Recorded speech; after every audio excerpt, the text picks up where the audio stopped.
has an issue with Dorito, I feel like it's Maybe he doesn't compounded like it. because over Yeah. the years we have seen Garcelle really pretty much keep to herself. She doesn't call out every microaggression these ladies do. She doesn't call Yeah. out every time Dorito is in her self-involved privilege. She usually just gives us a slight eye roll and maybe like a something with her head like that. But Right. this affected her directly because you expect evolution in a friend group. Yes. Marcel's been around these people long enough for them to understand that she has the power to use the race card. So now that Yeah. you know somebody has the power to use the race card because they happen to be a different race than you, and you have got the pleasure of existing without any challenges to your race before Mm. Garcelle got here. So now it's just going to hyper focus all the shit that's been slipping through the cracks Yeah. for the last all the you see what I'm saying? Because they got to say whatever and act Mm. whatever for years before they added melanin. You see what I'm saying? Yeah. So now Yeah. instead of them take a minute to get Sonia Morgan and become Mm. aware and wake up to what's happening in the world today, where you can't just say all the stuff to the people like that. You have to like Mm-mm. think about stuff and how it's going to affect a person before you speak. If we're in a day and age where I can tell you you misgendered me Yeah. and you better correct yourself, then what's the problem with when a Black woman says that you misidentified me as an attacker and I'm clearly not, and it's compounded on all the other ish that you've done and said over the years? You see what I'm Right. saying? So I feel Yeah. like, of course, Dorito wasn't expecting it because she's gotten away with it for so long that she thought she was just going to Mhm. be able to say another little flipping thing and everybody was going to ha ha ha it. But Yeah. no, you don't get to ha ha ha in my face at my expense. Nobody else, when they were talking to Dorito, has ever Yeah. been saying that, oh, you're attacking me, not one person. It's usually attack is in many people on you. When they're saying, Yeah. oh, I felt attacked. Oh, I felt attacked. And all those flashbacks the Eight Housewives did when they were doing Mm. those scenes, it was all the Oh, time, yeah. more than one person on that person verbally. So that is a form of attack. But when a person is simply having a conversation with you, using Yeah. words, keeping a tone that's amicable, how is that an attack unless you decided that that person is some kind of perceived threat to you for no apparent reason? I'm sitting in this house just like you are. So how am I a threat that that would be the first word that you use to describe our verbal interaction? I was trying to It's a go back and see what. microaggression. Yeah. It goes back to also her bias, her unconscious bias. We all have it. I got some too. But unconscious bias is what allows for the room for that to be like, oh, I don't even have to think about this. I'm just going to use that word with her and then try to act like it was okay. Well, we use that Mhm. word all the time in our friend group, but it's always about multiple people. And it's not about, yeah, I know. So it's never a great time to talk about racism. I know. Until it's a great time to talk about racism. If you don't want to talk about racism, don't do racist tendency shit. I don't want to see your racist slip. I don't want to hear a microaggression and have to play it down in my. You know how hard it is as being a Black person in this world. Let me just sideswipe a little bit. So you hear things every day that you just have to like melt duck water off a duck's back. But it really does affect you because you're like, damn, that was an ignorant statement. Really? All day long. Like you're ducking and dodging a world that's designed to say whatever the hell they want to say against you. And if you say anything back, then you're just an angry Black woman. You see what I'm saying? So Yes. we all have an opportunity to grow from seeing Garcelle be Yeah. courageous enough because we Yeah. already knew the last time she said anything about race for 2 years, they were like, she pulled a race card. Oh my gosh, she ruining the show. Oh my, but it's the reality of a It was like melanated Kyle. human's Yeah. experience, It was the Kyle and I thing, right? just don't, Yeah. yeah. And then Yeah. I don't think that what was it? Dorito did herself a service. She practically pulled a Ramona Oh when she's God. sitting there being told about how Garcelle was feeling in that moment. And she quickly grasped on to, well, I'm a minority too. trying to let that be the excuse that you're an ignorant, microaggression, racist tendency, a minority. I'm Jewish. I can't be, bitch. Yes, you can. And you are, and you have been towards her. She always has taken a stronger tone with Garcelle, and she Yes. always tries to make her feelings worth more than Garcelle's. She wants Garcelle to get over shit that she's still whining about. She drags dead horses around more than Chanel bags, but she wants Garcelle to get over some shit. That's a sign. That's just the room to not even have emotional breath is a form of a microaggression towards people. You understand? Because we have to be our whole self. Anyway, that's my rant. I love you guys. I love you. I love you. I love you. Hello. What is this picture I'm looking at? Is that Meredith? It's Meredith. This is the new default Meredith in a panic drama. Oh my God. Did you see how skinny they looked on that beach? Like grossly skinny. Yeah. Larger. I'm sorry, Krista. Last night I really needed to speak to you, and I sent you a message on IG, but you still haven't replied yet. And neither have you, Krista. I don't. And when I do this, I don't look at my phone usually until like I'll send these out, but I don't like answer anything. I try not to because I get sucked in, and I'll never get ready. But you're at in the back chat. I think you might have put it to my other account. I did the double S one. Did you do it to the 2 S's? Did you do it to the 2 S's? Yeah, I've got a different name on IG than here, but I did write in site Candor. Okay, I want to open it now, or can I wait? Oh no, she can do it after you're doing a show, woman. Like, it's just quite but like, I tell you what, Larger, I wanted to ask you this question as person to person to get your perspective of it, with you being a black person. You know what I mean? Your skin color. In this country where I'm at, I can't speak for all the country because I don't know what it's like down in London because it is like a multi-pot like it is in America.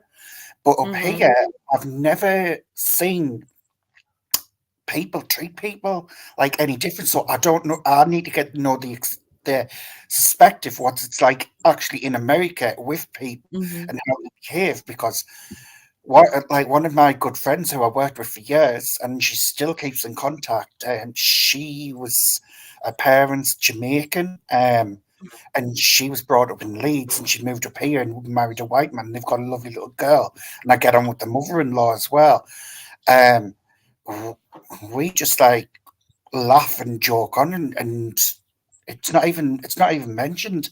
So I'm like the dynamic. That's why I was a bit like put back saying, is she just using this to bring up the subject because she hasn't got a story, or is it because it's been on the back burner of a build-up of Dorit acting stupid? And then I'm wondering, I feel like it's the second. So far, I feel like it's the second. Like it's just a compounding with Dorito's ignorance towards Garcelle. And in that moment, in front of those other ladies who weren't even part of the cast, for her to try to make it seem like she was under attack and look around the room for support like that was it's a way of isolating Garcelle out. You see what I'm saying? I know she was reaching that. There's like a whole there's all this back stuff when it comes to racism in America. And unfortunately, many societies were built on it, racism specifically, but here in America, it gets hyper focused because the construct of race is so in our face all the time and pushed on us. Like you're saying in your country, you don't even you don't walk around saying it's just not like it is here. You know what I mean? Here, everything is about it. Larger, even that word N-word, it's not even a British term. It's came from America.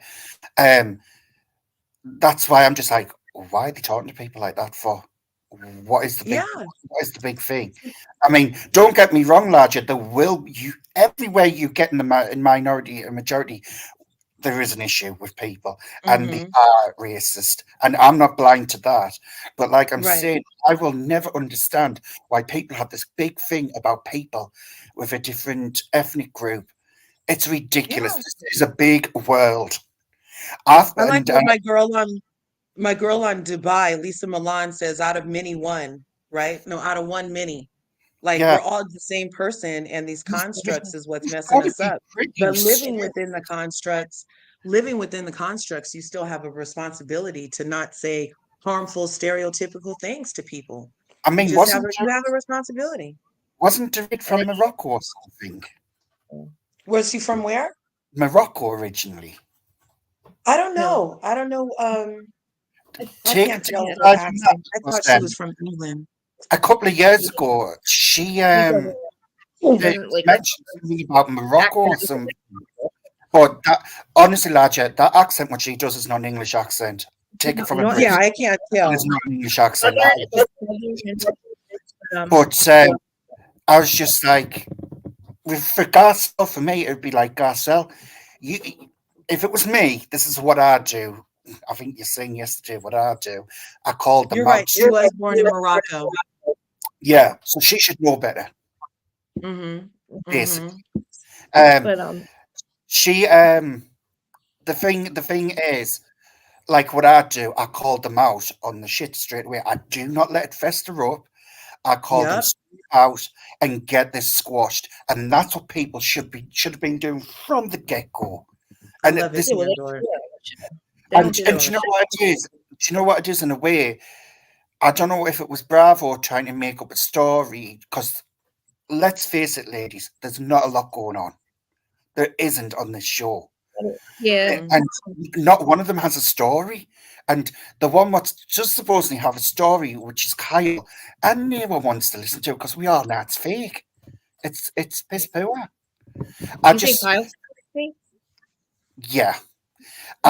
want Garcelle to jump up and be a true self without having to be pressured or thinking she has to be a certain way or hold it all in. Speak your mind. Who cares if she is an angry woman? Everyone gets angry, regardless of what skin color they are. And I hate that stigma what they put on people just because of certain skin color. It's ridiculous. Everyone gets angry. You've seen how crazy Erica gets. You've seen the way Lisa Rinna behaves. You've seen the way they all go on. Even Kyle, not one of them is black. Right.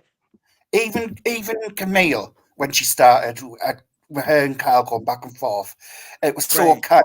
It's getting to a point where it's becoming like a joke, and it's a bad joke. It's like, people, 2024, do better, be better. Yeah, for sure. And I feel like it was good again for Garcelle to mention it because they're on a platform. Millions of people see this all over the world. So had Garcelle not said anything, then the harmful stereotype of limiting a person's emotion to aggressive, angry, any of the, negative connotations when all you're being is a person. You know what I mean? You have a right to be frustrated. That's not angry. You have a right to be puzzled. That's not attacking somebody. You know what I'm saying? So it's just like, get your adjectives together for one, and then use the same words in the same situations with the same people across the board, and you won't have no problems. So if when she was talking to, when she was talking to Kyle and Kyle didn't tell her about her and Mo's problems, did she say that was an attack? I think it's simple. Like it was like the same kind of conversation. I think in David's head, everything revolves around her world, and it's going to come up, and PK is going to pull her out for it, like using a mental health disorder as an excuse for her ways. And you see that coming up, which I'm pleased PK is going to do, because it needs to be done, because you can't play games with people mentally and hide under a mental disorder and get away with it. It's disgusting. For the people who actually do have mental disorders, you cannot get away with this all the time. He doesn't understand that either, though. Like, I don't think he understands mental, though. Like, I don't believe her. I'm just saying, but I feel like like Lisa Vanderpump, like, I feel like, him, like, he just, they're you guys aren't really like that emotional. I don't know. Like, I feel like it's harder, stiff upper lip, stiff upper lip, and not letting your emotions get the best of you. Yeah. Like, you feel what we normally do in Britain is this: the weather is cold. We got to be called. Most of all, I mean, don't get me wrong. I've got anxiety. I don't like being in You public understand it, crowds. right? You know what I mean? I can Yeah. understand that. The point is, what PK's coming across is, Dorit, it's like she's picking and choosing it for the cameras. Oh yeah, of course. Yeah. You know what I Yeah, mean? but like It's I fake, appreciate and yes. Because like this is what I'm Mademoiselle, saying. It's a serious matter, and you can't pick and choose just to earn a bit of money. That's taking the piss out of people who's got real mental health I think issues. he's Oh, yeah, realizing yeah. he's realizing now that she's using all this as a storyline, the whole yeah. PTSD, you won't hear from me, but you're And going out, you're you know going to what? like a strip club. You're going, yeah, You know what? I think PK yes, wants her to get over it because he's like, bitch, we planned this. Why are you still acting like exactly. you're Thank upset? you. I Exactly. think And they're you know on, what? I think they're on the rocks. I think they're going to do Allegedly. Let me say allegedly because he Allegedly, loved going after people allegedly. that don't Allegedly, I think they don't are. buy his lies. Anybody Even, that doesn't buy their lies, hook, line, and sinker, he be coming after. He got something to say. Oh I So yeah, mean, to so me, a in my man, opinion, yeah. allegedly, he a wants her man to get over it because there's Mhm. nothing to get over. a Yeah. man standing there eating 2 bags of crisps on the first episode, like you call them Listen, chips in America. they're also like walking Is around everything. going, baby. They're like, baby, love this, baby, love that. I love, come here, baby, love. Do you want this, baby, love? And I'm like, are you really having problems? Because I think he's looking at you like you're hella nuts. But anyway, let's get on through the recap because there's like, I But want to get through it so we can talk about the other shit. But anyway, I so did want to ask Larger while she was here for that bit, so I get a better understanding because it's different in different parts of the world. It really I is. Appreciate you. no, I appreciate you asking for my opinion on that as your melanated friend, and anytime. Coming from an ultra white redhead with blue eyes. Oh, well, a nice My ginger. Well, you know treat me. what? We might be kinfolk because from what I understand, a lot of redheads got some melanin in them. Why I know like my ancestry comes from Scotland, Oh, and so do mine. yeah, I'm and my, Scotland, my from the descent Glass clan, my from the my Glass my clan in Scotland. well, my descendant was an actual king in Scotland. So, Really? like one of the clans, yes, Nice. Robert the Bruce. He was like a good one, and that followed the line down into the Tudors eventually, and then it passed like into the Stuarts. But the thing is, it's like I Oh, okay. say, Mhm. Krista's got a shorter too, and we'll chat later. Thank you. Stay there, but just let me know. We get through it because I'm trying really hard not to talk about the other shit because I want to hear your opinions on everything that happened because I missed that last night. But anyway, so we went through that scene with friggin' Kyle and her confessionals too. Kyle, she's still friggin' doubling down with the Erica stuff. Listen, Denise was not mad at Erica for anything. Not all that shit she had made up in her head. I truly, allegedly believe she was on Xanax and she has no clue what was going on. She ruined her 15 minutes by coming back and acting like a fool. She's not well. I don't think Denise is well. She might have pulled it together for a little bit, but like I don't understand Kyle too. Like, she sticks up for Brandy. What was it? When she sticks up for Brandy, what did she say? I think it's because I forget something about her having an affair with Brandy or something about saying it on the camera again about her having an affair with Brandy. I lost my train of thought with that one, but anyway, um, saying about the kids should be off limits and stuff like that. And that's when somebody else said, well, they're not kids. This was in the after show. They were like, well, her kids aren't kids anymore. Like, she's on OnlyFans. They were trying to defend the thing with the OnlyFans and Denise. What I believe with the OnlyFans thing, yes, Erica went low, but she made a good point, obviously, too. She made a good point because Denise wasn't making sense anyway. I don't think, but anyway, that's what I think about that. So then Sutton on her second date with Steve. What do you guys think about Steve? I love Steve. Did you see Steve? I He's like that cute. date. I liked He him a lot, and I thought they were beautiful together. He has a little twinkle in his eye too, that he's a little quirky, did. just like Yeah. her. I like it. I hope that she doesn't do anything weird. She better not put a damn cat sweater on, and She was she talking better to her. get a date with him because he is a looker. He's Can I say cute. something? Can I say something regarding Sutton? Does no Yeah. one find her socially awkward altogether? Like, Well, yeah. there's I am too, there's though. just there's just something not sitting right with her, and I don't know. I Because get she's kind of like weird vibe. she's super rich. I think that she honestly though, I think she's quirky and I like that about her. But I think a quirky guy like him, if he's because we apparently he's an actor, yeah, but that he could still be he could still be like just because he lives in So Beverly Hills, this that means he has a job or like they hired him for the show. You mean actor? so this Because is just a apparently, story. Like this is just a fake storyline, basically. well, I don't know. In Is the that after show, she mentioned that what they else still it is? talk. So, but I mean, I like them for her. And if he is like a weird texter, that's good because she's got a second date with him. I think. I hope. I think she might I have something with the driver though. Like tell I you do. which scene I liked the best on this Yeah. episode was when she was talking to Get down. the empty fishbowl tank. Yeah. That was hilarious. I was on the Yeah, but floor. I was like, this is. like, how funny does it look I like when I'm was talking like working. dance and stuff? You know. He's good Well, That's though. Like hilarious. Son's good I'm TV pleased though. I didn't talk about his mother. Jesus Christ, who talks about the I mother on know a that date? guy. Listen, like, see, like, cause he's a good. See, that's what he reminded me of, though. Remember how good looking we thought John was? I thought John was perfect for Shannon, and he come to find out he's like one of the worst guys ever to her. Like, I mean, not as bad as David, but I mean, like, do you Ugh. think he's like that? Maybe I don't know. Like, I don't think that lady Alexandria or whatever would hook her up with somebody that's like, I think she has to kind of vet these people. I don't think this was a storyline. I don't know. But Son's not over her To, ex-husband.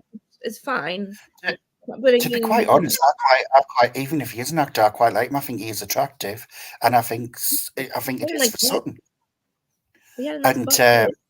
he had a bubbly personality, which is what you want. It's ideal, especially for someone when the middle aged and that, and he looks like he keeps in good shape and he's fit, and Yeah. his mind's still happy, and it's not like jaded and Not that overdone. old. Mine's still there. I, She needs. I don't I know think what he Largy. hmm? I I says I think don't he's know what really. Largy. But Krista, I just find it's about something. I mean, so what Yeah. if she kissed the driver? So She needs what to if she get kissed the over. driver? Woman bloody That's bail, it doesn't right. matter. Maybe she has something going on with the driver, which would be great. Like, it doesn't matter how you meet him. It could be the love of your life. That could have put them. He could be put in her life as her driver to be her next husband. You Yeah, never I, know. yeah, I, that's true. I didn't like the way Maybe Carl said, like, the driver, oh, be careful, like, blah, blah, blah. It's kind of low tack, like, as though, like, they're better than what.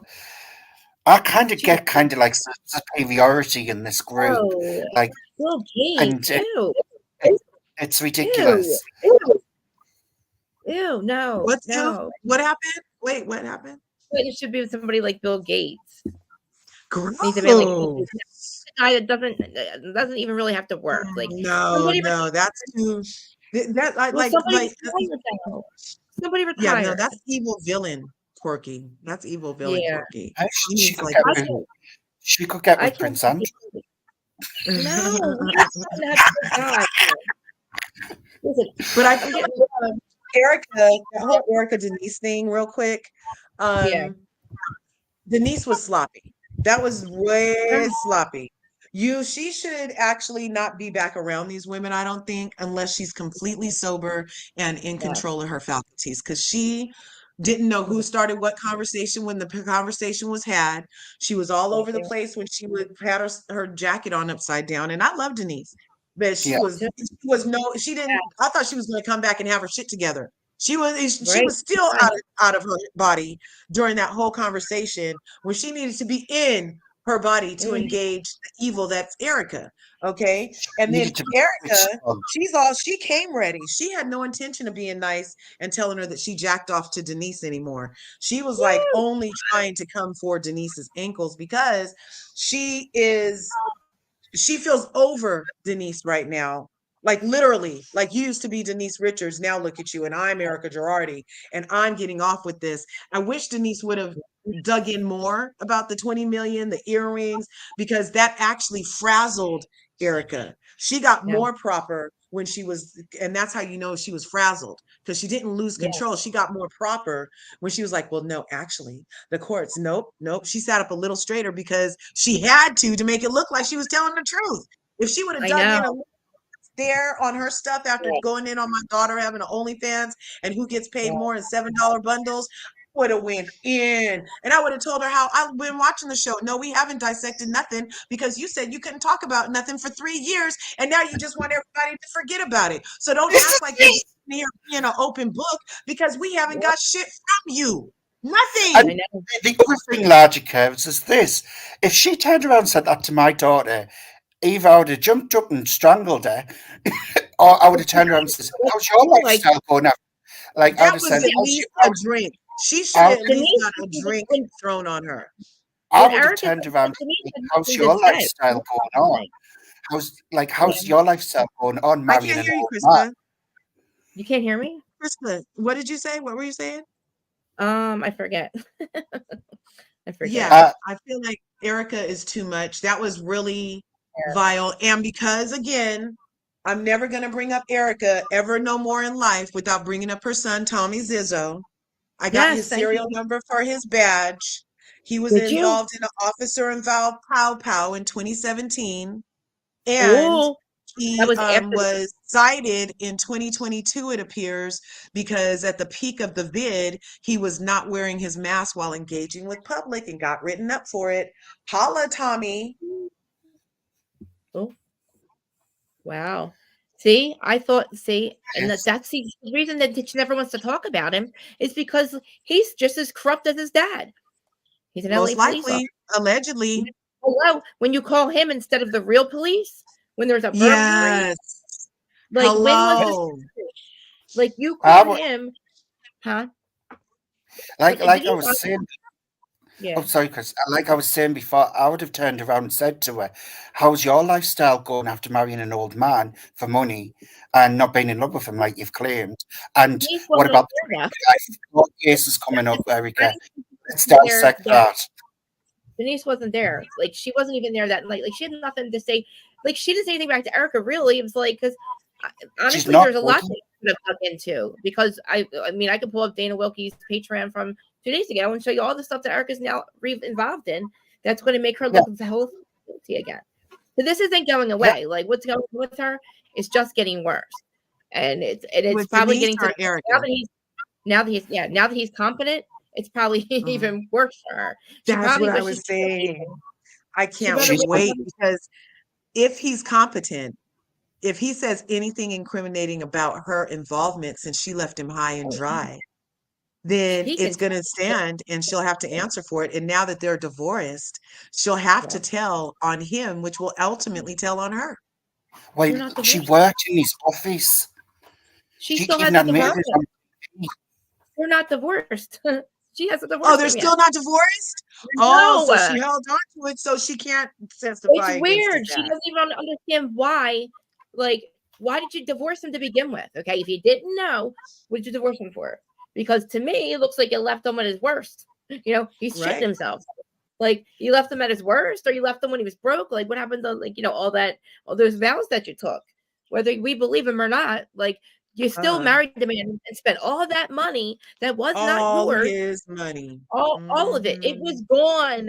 Why do you think it was gone? Because Erica spends $40,000 to be a Erica Jane or whatever the hell she was. But the man was shit himself. She was like, it's expensive to be me. It takes $40,000 a month. She was bragging about it, you guys.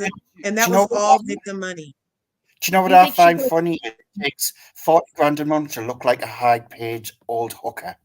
Like, seriously, I would have put that money in something better, Erica. Well, because she thought it was probably going to never end. I don't know why they were okay with not making money off. Like, did they really think that money was going to last forever, as old as he was getting, even if he never got sick or got caught? What did she think was going to happen? She makes $900,000 a year at Bravo. I don't know how she doesn't have any money. Now, when I think about it, it doesn't make any sense that she was broke. I think, like you said, they felt as much as she could through Tommy, and she's probably gonna have to live off of that. And her Bravo check, apparently that's not enough for her, though. She still has to live in a little box apartment, she called it. Like, bitch, you make 900 grand. What? Krista, it won't be when you think about it, because she's got 25 court cases coming ahead of her, and eventually she'll have to pay up. You know what I mean? Like, she's gonna be liable for a lot. I don't know. Like, I don't. Brown Richards says get your popcorn out, and Jay Edelman says get your popcorn out because it's gonna get good. And it's like, I kind of thought I was mad about it. I was like, I don't feel like dealing with this anymore. But I mean, shit, like she might come back next year and end up going to court the whole time. You never know. You know what I mean? Things are getting like real serious. But I will give this for Erica. Out of all the women, the way she behaves on screen, she gives show, and she's unapologetically just herself, basically. And even when she's doing the act, which that's the only thing I can give her. And larger, Krista, I do not like women, but for TV purposes, she seems like the most genuine one on that Erica, show. are you talking about Erica? Erica Yes, seems the most genuine. but show-wise, she seems like the one who's a bit more down to earth than what the rest of them are. I don't know. Because the rest. I just think that this is the first time that she has to actually, she has to strip the script on us because we were mad at her last year when she acted like a drunk retard. Oh, I'm drunk. I'm done with pills. Blah, blah, blah. Like she acted like that, and it was like we didn't fall for it again. So she's got to do something else. So what she has to, this is the only thing she's never done is show empathy, and it's fake. But I will take this fake Erica. If she would have showed us fake Erica the whole time, like fake caring about her friends, fake wanting to be friends with people, fake wanting to be around her mom, fake caring about people, like whatever she's doing this season and her whole Lent thing, which she probably had a reason. See, now there's another thing. She flips out on Denise. I don't think that's a sign of her coming back to her old ways again. I just think Denise is fucking finally pissing her off. And what she was like, look, we're not going to keep talking about this. But I was a bit annoyed with Denise, to be quite honest. Huh? I was annoyed with Denise. Huh? I was annoyed that Denise, but I was also, I'm going to give it to Garcelle. I don't appreciate that she brought Denise and then was like, I'm leaving and forgot that she brought Denise. And Denise was like, I came with you. But like you know she what? was going to leave Denise. She probably wanted to try to get away from not having to deal with her on the way home. I mean, I don't know. I just feel like, but she brought her back. And I feel like Garcelle is probably like, Garcelle's a good friend by trying to bring her back on the show. We thought she was going to be able to be good back on the show, but I think Garcelle realizes she made a mistake. Like she's not well. Yeah. She's not with two it. parts. There's just two parts to it. One, she should never have talked about her daughter, but the thing is with Denise, Erica apologized on that same season to her regarding what she said, and there was no reason for Denise to pick that as a fight when she's already apologized. Because she was not there. I don't know. Did she apologized? Actual. Because she apologized. It showed you the clip. If we remember when it was brought up, that was because they told Erica about it, and she had to apologize for it or whatever. Maybe I don't know if she apologized, but they definitely worked through it. But I want to move on to Kyle. She's sorry for Excuse me, but didn't Erica's comment specifically about the 14-year-old happen later about the trains and that she knew that she had even probably participated in them? That happened later after the party. So at the party, Erica said some really raunchy stuff.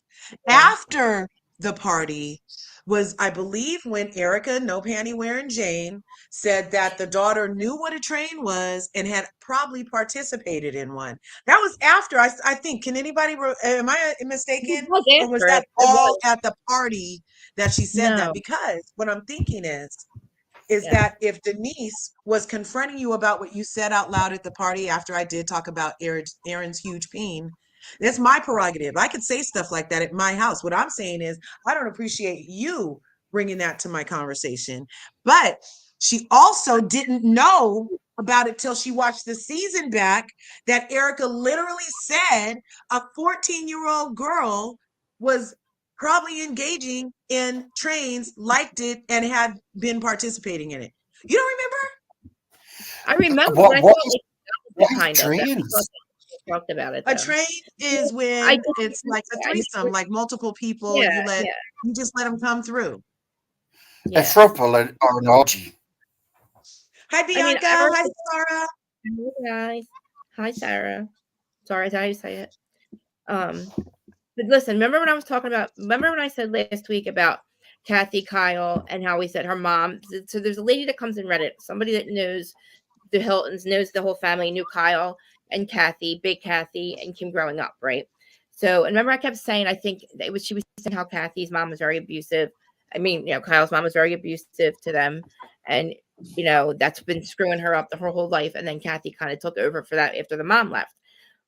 Well, now we see Kim came in, and now we heard from Kim that's exactly what is wrong with Kyle. I mean, Kyle's excuse for Kathy screaming at her at the thing, like, come on, you gotta go. That, I mean, yeah, that's a little, but like she said to her, she said, I don't like that. That's what I've been dealing with that our whole lives. And it just, just like think about that. Like, I don't think that Kyle really wants Kathy in her life, which is sad, but I think it's just because she can't get over like everything that's happened. And then she said, look at her. They both start shaking or crying when they think about it. Like, Kyle has true PTSD, but she definitely made it worse on herself by not sticking up for her sister last year, letting her best friend walk all over her. Because now I don't think Kathy's ever really going to forgive Kyle. And I don't think I think that's going to just, screw Kyle up even more. But, I feel bad that like, Kim's not feel bad, but Kim's the one who's trying to pull them both together.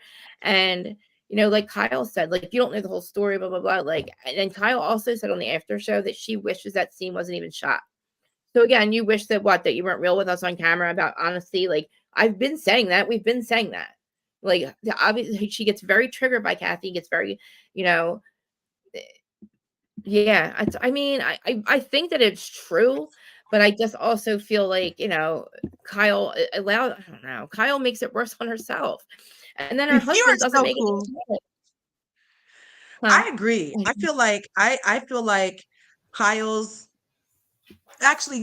just an anxious person. If we look at Kyle, she's anxious. She has her little ticks. She does her little twitches. She's stumbles on her words. I feel like she's always, she's doing what Dorit needs to do. She picks each word and what story she's going to tell so carefully that she's anxious. She causes her own self anxiety about is she saying the right thing, or is she saying the wrong thing, or is she saying too much, because because there's all these people and all these places and this facade that she's having up. So Kathy has pull. And Kyle's problem is that when her and Kathy have a problem, she gets ostracized from everybody on Kathy's side of the family. And that's where she wants to be. She wants her daughters involved in the Hiltons. She wants her daughters to have the same access to the social circles and stuff like that. But every time, her punishment for standing up to Kathy is her daughters get cut off. That's what she's scared of. That's what she's crying about, because she can't be her whole self around Kathy without her daughters paying the price for her standing up to Kathy. Now, that's not fair, but that is the dynamic of their relationship. And I feel like that's... Do you not think there's a lot of egos going on with these Richard sisters? One-upmanship. Well, one of them has to be the best. Harrison Love, there's a scene where this is before Kyle met the baby. So this is Harrison's daughter. That when I think they call Nikki, and Farrah's with Nikki. So Farrah even saw the baby before Kyle. See? Yeah. Baby. See? So she just gets ostracized. And I think it's Mo's kids that get ostracized, because Farrah's the oldest one from the previous marriage, right? So Farrah gets invited to all the parties because it has nothing to do with Mo. Whenever Kyle says anything, Mo and the Mo's kids pay the price. They can't meet the baby. They don't get invited to the wedding. They miss out on the pajama jam, all kind of stuff, Yeah, and you heard Kim say, she's like, I don't want it to, I can't have it be. She was kind of saying, like, you guys don't make up, or one of you can't come. Kind of. Kim was probably basically saying that, and it was kind of like, Kim, really? Like, I don't know. I feel very... I think Kim's stuck in the middle of these two women, and she's trying to negotiate terms with them both on each side. She's like the typical middle child, having to sort it out. But it's always classed as the problem child. I kind of looks like to me that Kim's done a lot of work on herself. It looks like she has. She has. I love Kim in this. Kim, I don't think do you think Kim is completely sober right now? No, I just feel like giving you sober vibes. If I think the camera's bad for her. I think she's worked on herself, but if she stays on camera, she's going to continue to do whatever substance she does. I just right now I think she's stable, and I feel like once the camera's on her and she gets involved in this stuff, it starts to get to her, and I think that's where she starts to go off the rails a little bit. And I don't think the camera's good for Kathy or Kim. And I also feel like now watching, I don't want Kyle on the show anymore either. Kind of like I'm torn with Kyle because I'm pissed that she's already like, I know that a lot has happened. A lot has come to the surface in the last year about Mo. She's saying it now. I'm definitely not wearing, like, we see what's happening. We saw everything. She's been dealing with this probably for like 2 years, right? And she can't run from it, right? Because it's everywhere. And we were going to tell it anyway because it's everywhere. And she can't run from the thing with Kathy because Kim's like, you got to make up for her. So she's literally like, and then the thing with Morgan, I'm so tired. I need to find out if they don't, when they show the scene of them, did you see saying to Kyle's like, I don't want to open this envelope? What do you think that was? A DNA test, right? To me, it looks like a DNA test to me. I don't know. I think it's a DNA test. I think they're going to finally admit. I think they're finally going to admit that she's her like adopted daughter, or like she put her daughter by, I don't know, or something. She's something in that family because when I send you those pictures, you don't think they look alike? She does look. They do look very similar, but I don't think that. I don't know. I have no idea. I don't think it's Kyle's long lost daughter. The other thing, what I want to point out, Krista, you mentioned it, and so did you, Larger, the dynamic and the pull what Kathy has. The thing what you need to understand is, Paris is Kathy's daughter. She's going to protect her mother no matter what. Regardless if it's her auntie or anything, that's her mother. Regardless of what they're going through, that's her parent. She's going to protect her. That's what you do. So, of course, Kyle would think she'd have the gumption to treat Kathy a bit better and just keep her at arm's length, but be kind to stay in with the family because these are adults, and you wouldn't want someone coming to see your grandchild or your child when they've just been dissing the mother and calling the Western crap on TV. Think about what Kyle allows to happen. So think she's got her best friend. Kyle, and these people don't care about Kyle and her PTSD like Mo. They know her relationship, how scared of Kathy she is, so they make it worse on her. Rinna completely destroyed Kyle and with doing what she did to Kathy. Whether it was true or not, your best friend should not let that happen. Like, your best friend knows that you're going to go through a hella shit. If like if I do this to her and I accuse your sister, try to take her sister down, that doesn't, to me, that's your friend. That's Rinna's not your friend, Kyle. If all these people are making things worse for you and Kathy by doing what they're doing, you're siding with them. I mean, Mel, it's one thing, huh? Do you know it's so great talking with you two because it's like we talking off the same script. It's like preach, we in a choir. We all sing in the same tune. You can see things for what is there, where other people, they won't, and they'll go down rabbit holes. You're looking at it in a whole perspective, and the narrative's what's going on. Kyle really needs to sort her life out. There's no excuses. She needs to get off our screen. She needs a break, and she needs some time to decide who she wants to be, how she wants to be, and what she's really willing to share, because it's very convoluted. I still feel like they're playing in our faces. And as far as like this whole I'm broke up, we're not broke up, this might be my sister, that's all fake. The stuff with Kathy is real to me. The stuff with Kathy, that's real anxiety.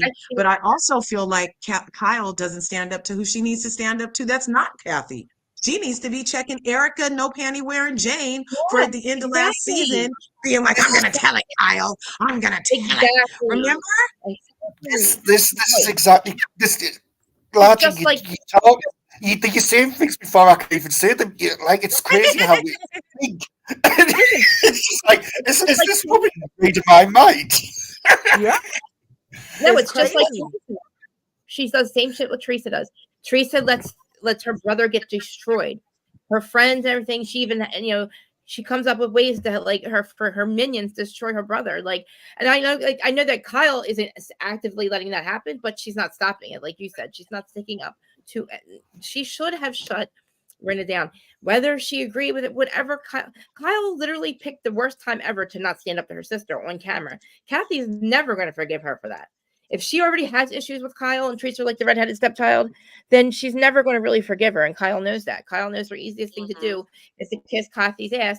But then when you got people like Mauricio that are talking shit on camera about your sister, or just kind of making weird, ignorant things. Can we stop there? What is Mauricio doing? What is he doing? What? Yes. Why is he always driving? Why? He sees his wife tick around the house, and he's still going to be in the streets talking trash about Kathy. And then on camera last season, he treated Kathy horribly. He wouldn't even help her with her bag in the snow, y'all. No. No. And I top and bottom and he does. Kyle's been saying that Kathy's been there for her now, that she's been there for her, blah, blah, blah. But it's like, dude, you don't want, she really doesn't want that. Like, she would rather have her husband not be a cheater, Peter, pumpkin eater, whatever you call him, out there having, like, you know, love child allegedly with porn stars. And like, Mo would be fine with me getting whipped cream licked off of me laying there in my dress and my legs wide open. Of course he would. Sure. Porn stars, asshole. Of course he's not gonna. He'll be okay with you doing whatever you want, Kyle. You know what I mean? Like he's going to be okay with it. Of course he is, because he's fucking porn stars, and he's like, you know, asking for weird shit to happen.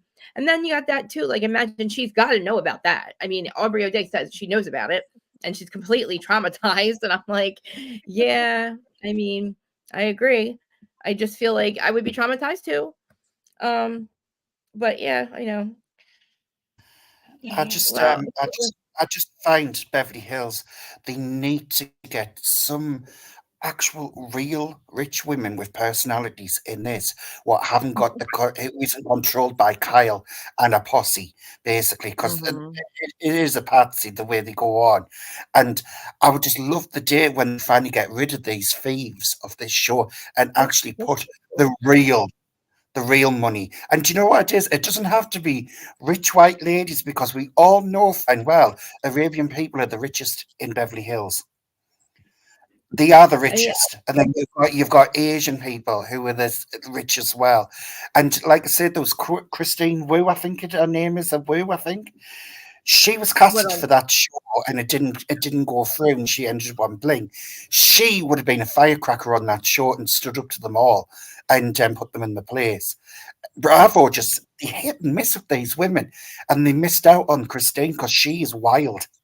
She's really good. Christine tried out for that. I didn't know that. Yeah, I would have liked Christine better than this Anne Marie joke. Yes, exactly. I want Crystal to get it together. We need Crystal to get it together. I feel bad that she suffers like that. She needs therapy. Yeah, oh my gosh. She's probably all the way back in high school when she felt too big being around. You know what I mean? Like, you could see, and I'm so proud of her for bringing it up. And I like her husband, Rob, for standing with her and being like, you know what? You got it, babe. You look beautiful. Like, you know what he didn't just say, get over it, ignore it. He was just like, you're okay. You know what I mean? I like that. And it is really a hard thing to deal with. Body dysmorphia is a psychological thing, and you see yourself different. Like, she probably sees herself 200 pounds and looks at everybody's skeleton. Yep. Yeah, she knows it's Ozempic. She knows it is, but it still triggers her. It's dangerous because people die from this body dysmorphia. And stuff. Did you look at Lisa Barlow's bones on the look at the picture of Lisa on the beach on Salt Lake. Her bones, I don't know if she's on Ozempic, but her bones are sticking out. Like, they all look skinny. That scene when Erica walked into Dorito's house and her clothes are so baggy on her, she looks sick, you guys. She almost looked sick when she was going to Dorito's house. She looks like a lollipop. Yeah, she's very frail. There's pictures of when her ribs are sticking out, and she was like a you man. Could see, it's like muscle and skin at this point. There's zero fat on her person, muscle and skin.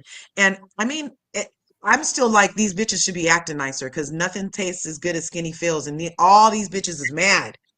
So they either need to eat or I'm confused. I thought they would be nicer the skinnier they got, and it's the opposite.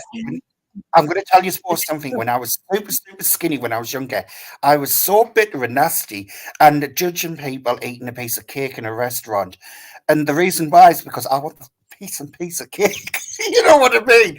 But in Yeah. circumstances, what I was doing and work-wise, I couldn't be a certain weight. I had to be under a certain one. And I was very angry and mean. And these women clearly are not eating properly. You know what I mean? They're Oh, So not. they're going good to for you. be They're going to get it hung. back. They're going to get it back.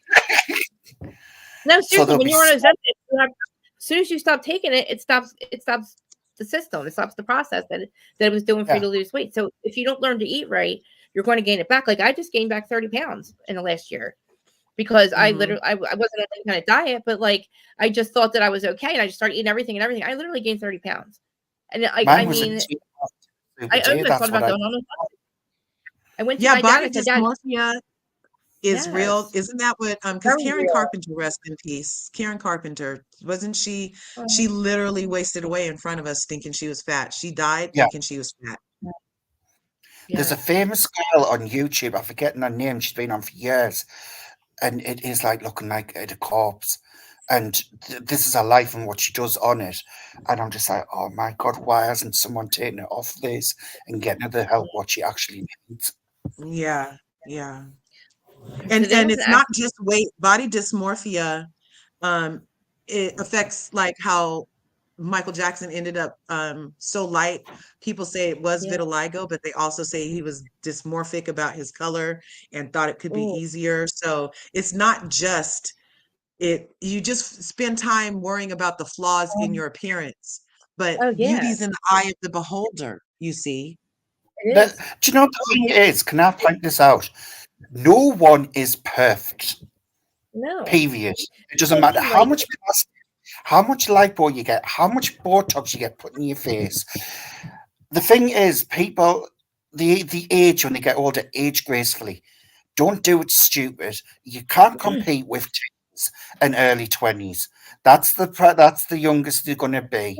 Live your I mean, 30s and mature in your 40s. You know what I mean? And see things for the what they worst are. thing that could happen though is like these filters coming out is probably the worst thing that could happen to women because so many girls are like they want to look like the filter, like the Kim Kardashian filter Yeah, with the, and they all have done it to themselves. And like I think that was the worst thing that could happen. I even have like I used to filter my pictures a lot, but now obviously I'm live. You can't really see what I look like. But I mean, like, look what I went through in the last year, like, is nuts. Like the money I spent just on like just because of how insecure I am. Like I understand, like I spend the entire time, like Crystal says, she spends the entire time focused on how much she doesn't look like they do, right? When I feel this way, I spend the entire time I was on Adam's panel and I'd be worried about what I look like. I wasn't even like I couldn't focus on the task because I'm focused on what was wrong with me.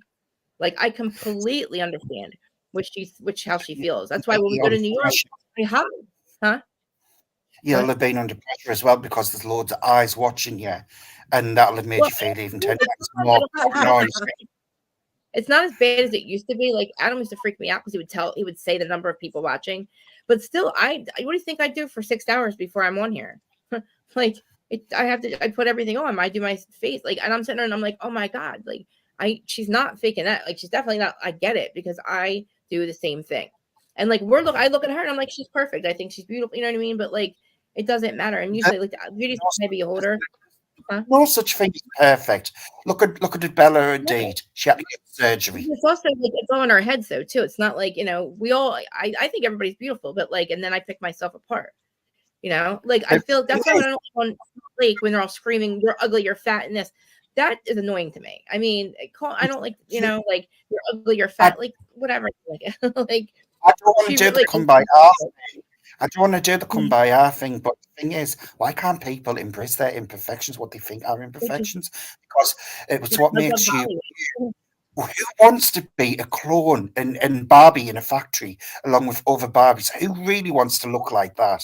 It's not realistic. It's not ideal, and it's quite shallow and pathetic. People are reasons for why people are overweight, look a certain way, and to be quite honest, it all boils down to your mental health as well and what you're going Yeah, through personally.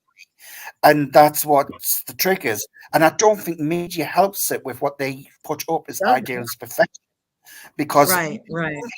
It's not. And models starving themselves to be a Oh certain my way. gosh. Doing Right? You drugs. know? Like we not normal people can survive off of watercress and TikToks. No, Okay. And, Like no. and almonds. there And eating almonds. Like what? yeah. Like Like I'll remember eat what's 3 her almonds a day. Mm-hmm. yeah, like Mm-hmm. eating At least it's almonds. I'm got like protein. I mean, it's not just TGID. about weight. It's not just about weight. It's like looks and everything. Not everyone likes the same person. You know what I mean? And Yeah, it but comes see, like with your you know, personality as well. If like a lot of it's people, like it's not just it's oh, just let's super look self like a model. confidence. I'll yes, I will get laid, but it doesn't mean to say they're going to stay with us. I've got like you've got to have a good personality. You know what I mean? Because that's what Yeah, lasts in the long run.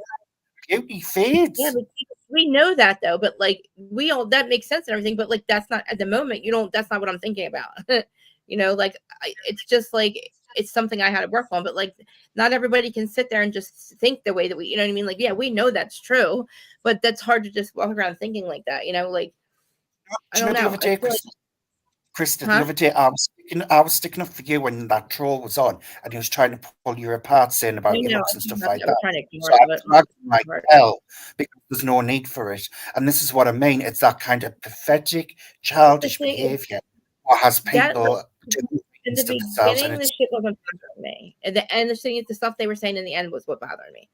But it started to get like saying, I don't want to talk about it, but I really don't want to talk no, about it no, because no. You don't need to. But like I said, I stuck up for you because at the end of the day, it I was know, wrong. but it's just It wasn't really it sure. is wrong. But it's like, what am I going to do? Like, I can't, you know.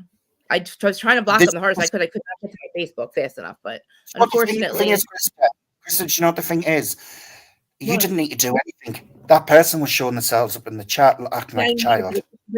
but it was starting to get annoying because it was just a lot. It was a lot. I know I had to that's that's block. that's the that's the thing what you shouldn't do, Krista, because that The person is a problem is, nobody. like I know who it is, and I can't prove. Like I can prove it, but I can't. But it's like trying to talk to somebody else about it, and she's trying to tell me it's not him. I don't know. Let's just forget about it because I'm starting to get upset about it. Yeah. Because this But person what doesn't believe. what is normally when people get older, they let go of things more and they see things for what they Well, I are. thought I Let did. you do what the pretty and all that. Let them have their time. We've had our time. Like I'm not saying we're old in the dirt, but we're more mature Well, and I never let myself let's go, but like let's it's harder. Like be it ready. just gets harder when you're on camera all the time.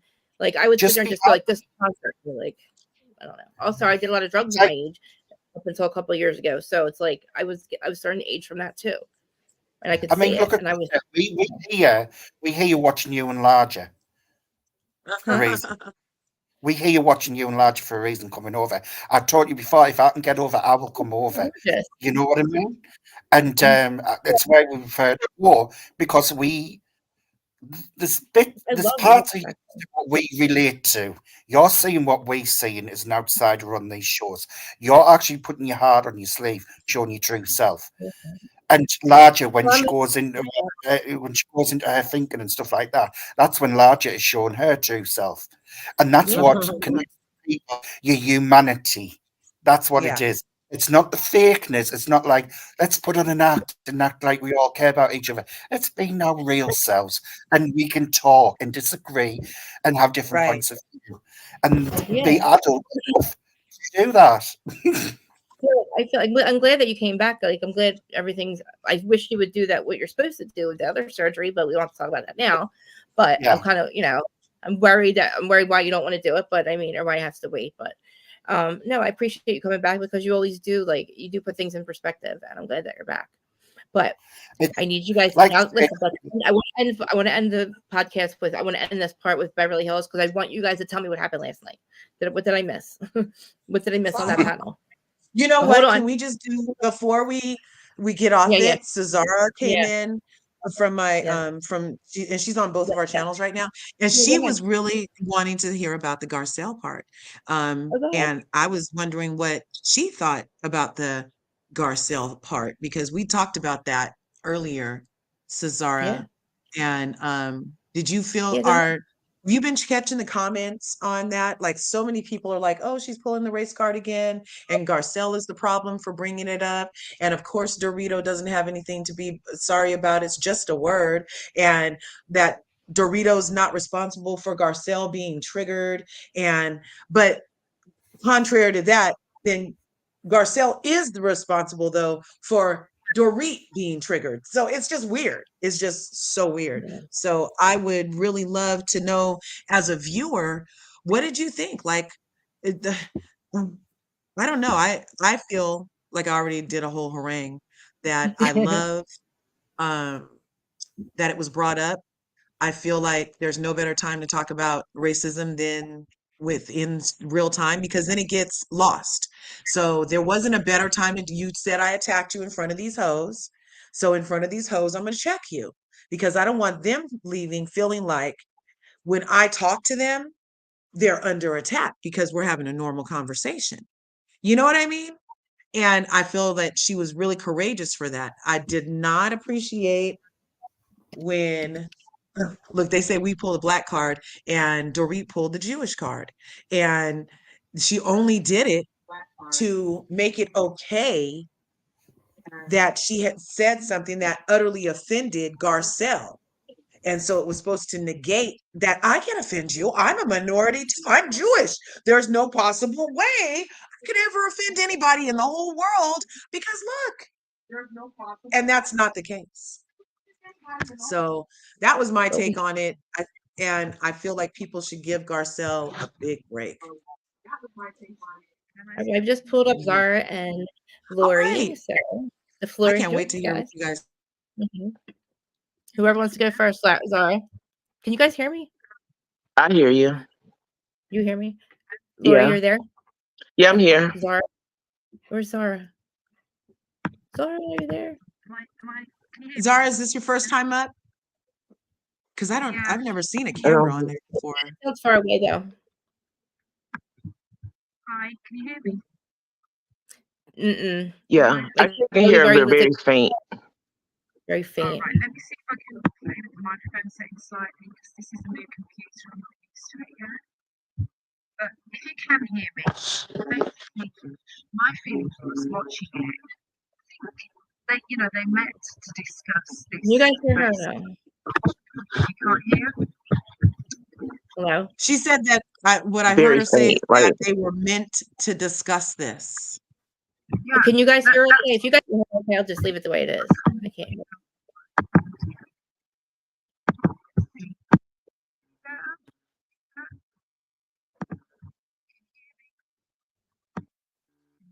No, you got fainter. I barely heard you say that one. I can't hear anything. I can't hear anything. Yeah, I don't hear anything now.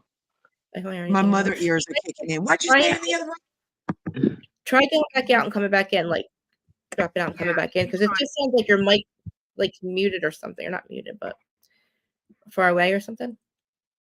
Like, yeah. I don't know. But, okay, Lori, go ahead if you want to.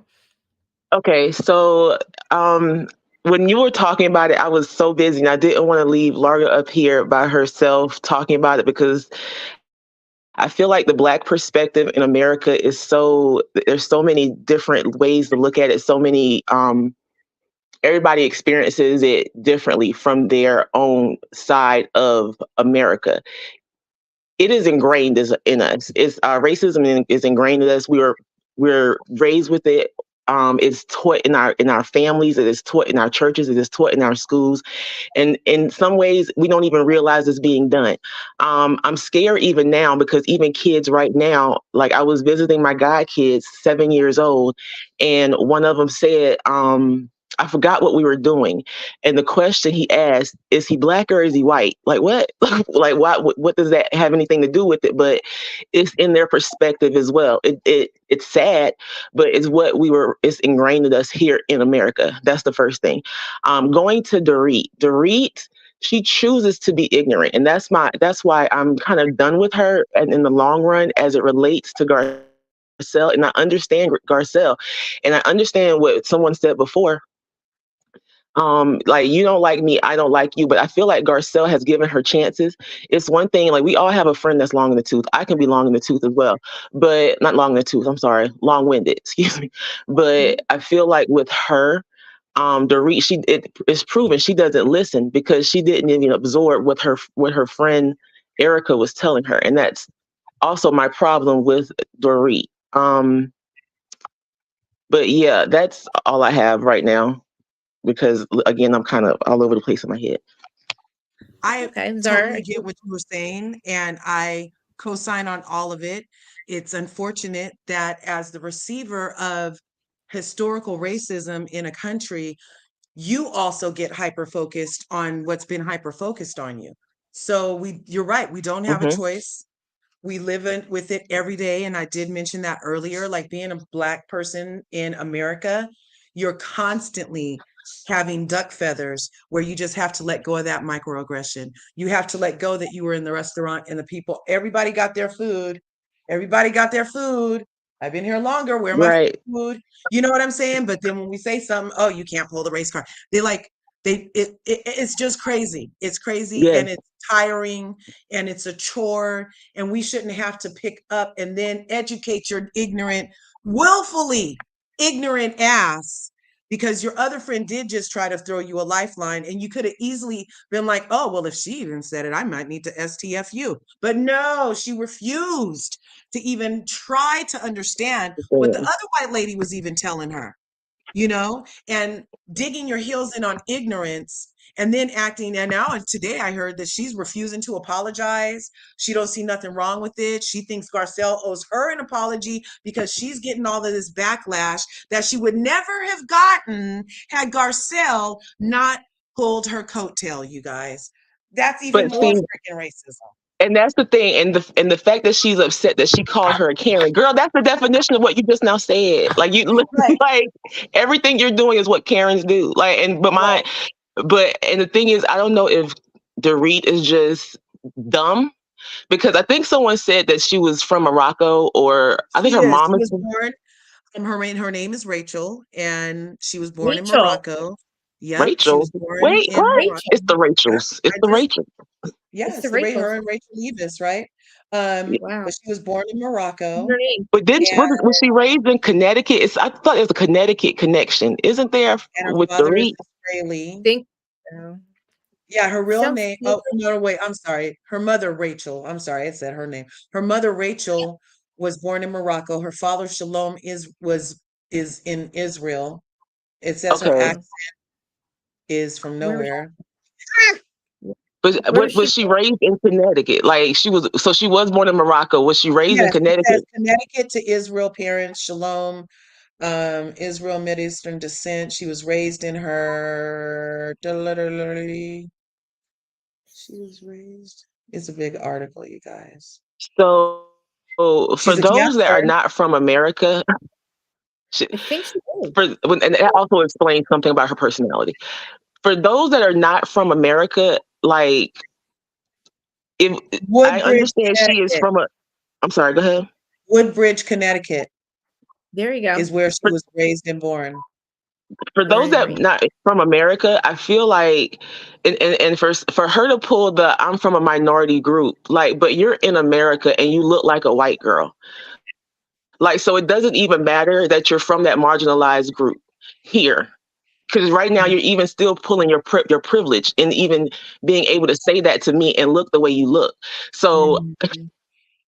so Because and her what you're being saying by again, that, Lisa, Michelle, you're just talking about the proximity to whiteness in America gives you more yeah, power. Yes. Okay. That's what she was saying, you guys. The proximity. yeah, I'm So sorry, even the though proxy. she's saying that, oh, I'm Jewish, so therefore I'm a minority, when you appear light skinned, even as a Black person, when you're lighter in any of these ethnicities, your proximity to whiteness makes you higher in the powers play. Hmm. And she uses that to her advantage, and that's a part of her privilege. Mm-hmm. So, Sorry. and the fact that she doesn't still choose to like educate her, and it's the privilege of her not even educating herself in those 4 days, like while she didn't Mm-hmm. even talk to Garcelle, because that shows me that you don't even care about your friendship with Garcelle. You don't want a friendship with Garcelle. Like I feel like she wants Mm-hmm. to keep Garcelle as an adversary in the long, as an adversary. I Right. She agree. feels, and for her to use these words like attack, in her mind, Garcelle's a threat. In her mind. That's how she's always treated Garcelle, is as a threat. And it's not like, oh, I'm jealous of you, you're a threat to my job. No, it's her perceived being threatened by Garcelle being around her. For what reason, though? Garcelle has never done anything to her. So that's where her unconscious bias comes in. Why is this woman you just met so much of a threat that you treat her different than anybody else in this group? Remember She when makes her Garcelle nervous. I'm sorry. Go ahead, Krista. Remember Garcelle tried to tell her feelings at the hotel in Vegas, and she completely took it and made it about herself. Garcelle's trying to tell her feelings that she doesn't trust them yet. Well, look, why? Right. And then she Exactly. walked away crying because Dorit made it about herself. Dorit's like, well, you, and Garcelle's like, I give up. I'm just trying to tell you how I feel. She literally almost felt safe enough to share her feelings. And then Dorit, she shuts her completely down, makes it about herself. And now look, you know what I mean? It's like, does Dorit really need to? Dorit has been. Go ahead. I'm sorry.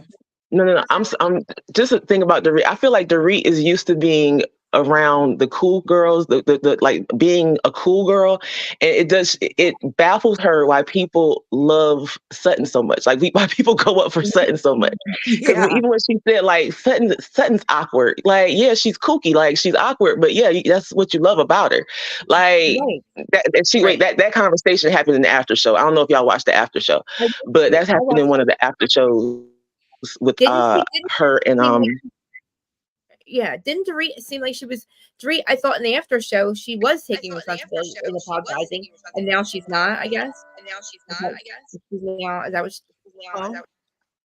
Wait. So can you say anything? I'm echoing. My phone was ringing. I'm sorry. I missed that. I'm sorry. I did watch the after show, and I thought, like in the after show, I thought she was. Why am I echoing? Who has me open anywhere else? It could be because of me. My phone keeps ringing. Someone keeps calling me, but they're not calling me. I'm echoing. I'm echoing. That means somebody might have another tab open or something. And now it's gone. But now it's gone. What was I just saying now? What was I just saying? I forget what I was just saying. Zara, are you there? Yeah, I'm just trying to make my phone work. We can hear you.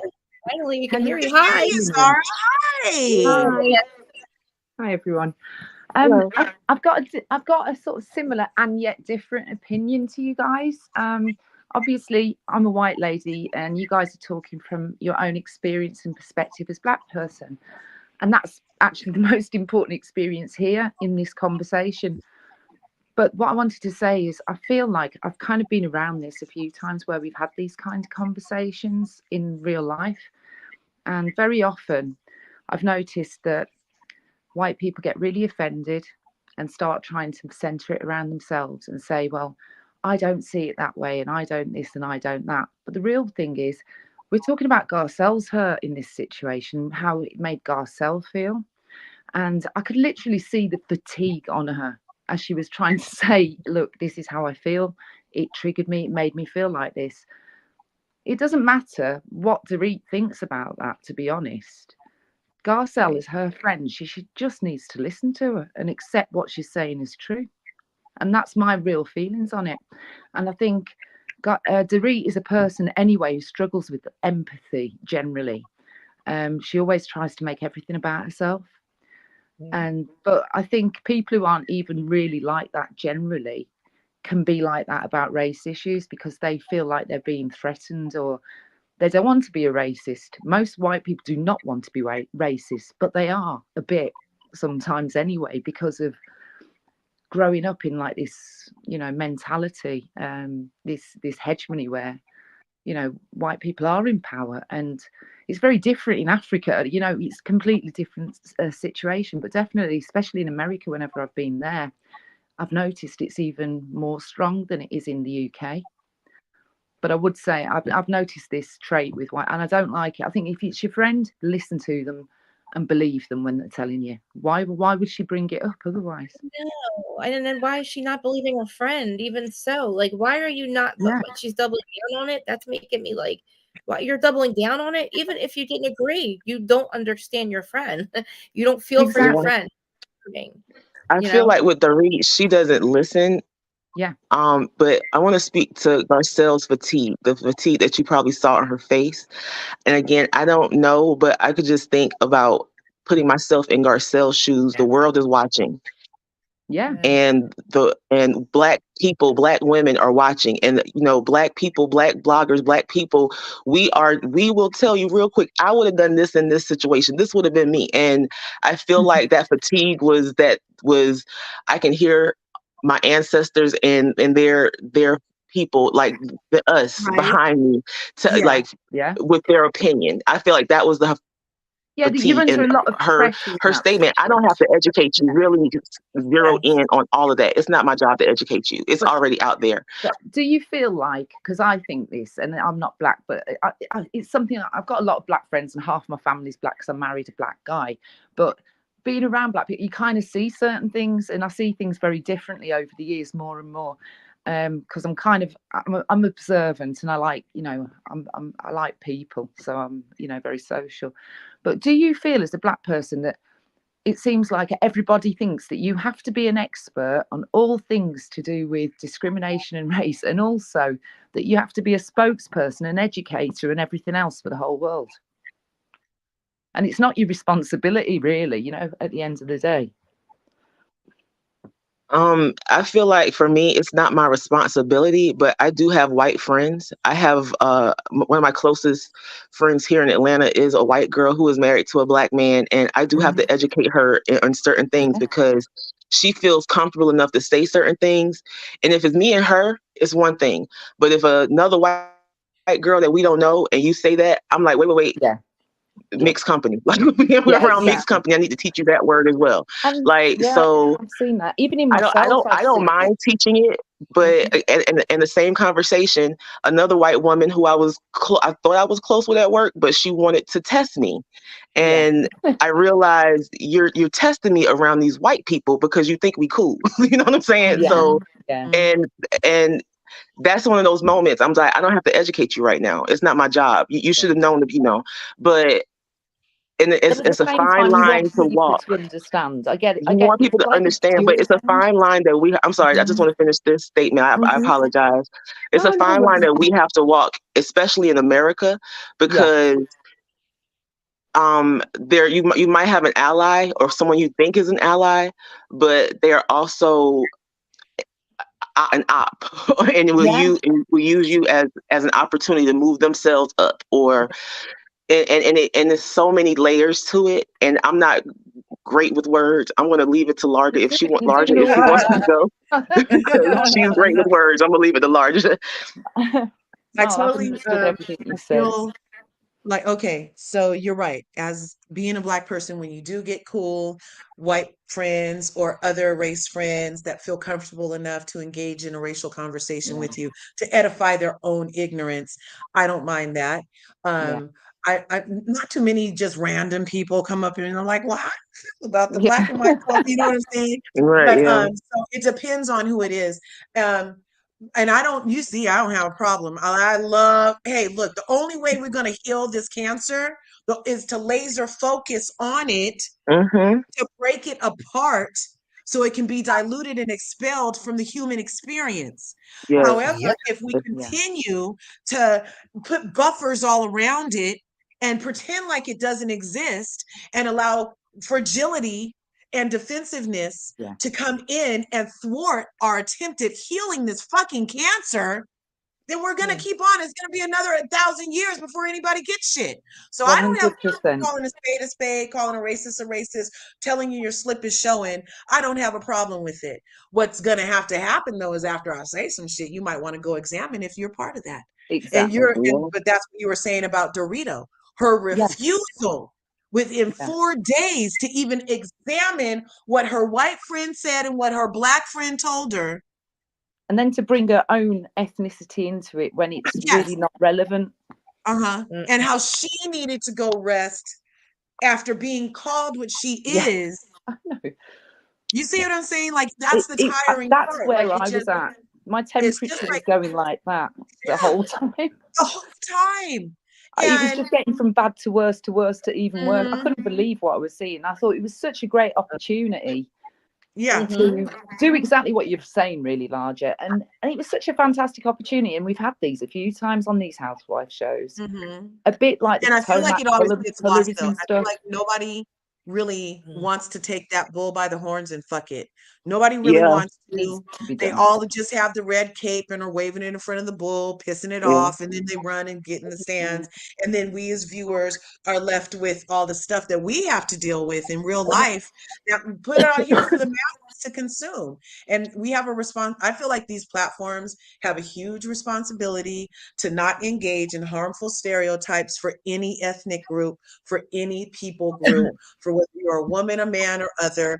Don't engage in harmful stereotypes because you look at it as entertainment, but then the next person comes and thinks it's completely okay to treat you like a harmful stereotype. And that's what my mission has kind of been, is to like reveal that part and so that we can all just have a better place, because I love people. My great grandmother is Exactly. white. She's a white Yeah. French lady. You know what This I is she it. got We've all got disowned.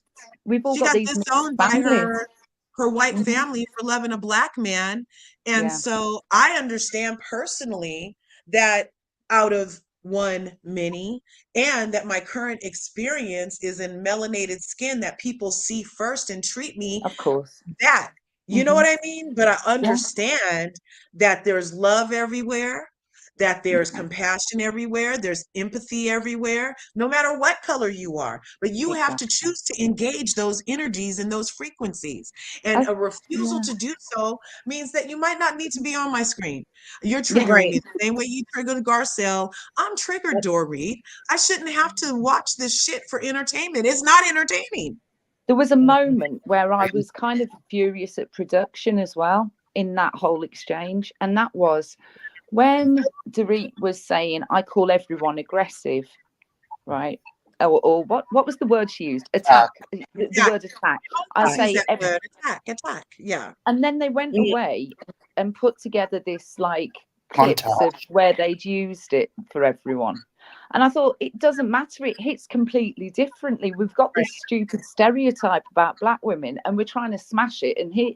And what you've got to understand is that's why it hits differently, because it's a stereotype, because it's exhausting, because we don't need to be doing it. It hits different. And I can't see why people can't see that, because it's obvious. We've seen it happen time and time again.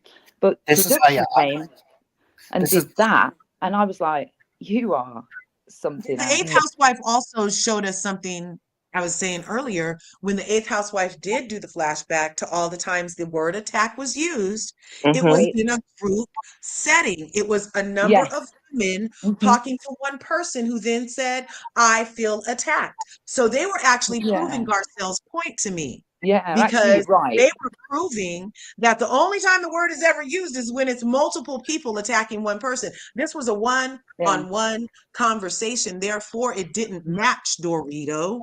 And also, yeah, like you say, it doesn't land differently if it's a group of people onto one person or if it's a conversation between two people. Mm-hmm. And this it is was why a Because if we're conversation, it talking, wasn't an attack anyway. if you and I are talking, if even if we're disagreeing, you're not under attack. But if No, me and Krista are arguing at you, you can feel under attack. yes, it's different, isn't it? It's completely Yeah. different. And I then was just also, annoyed just with them in because the I felt like world, they were trying to so this just is in the do world something. why also, the reason why why I harmful asked stereotypes Larger's opinion. are This is why harmful, I real asked quick, is Larger. because look,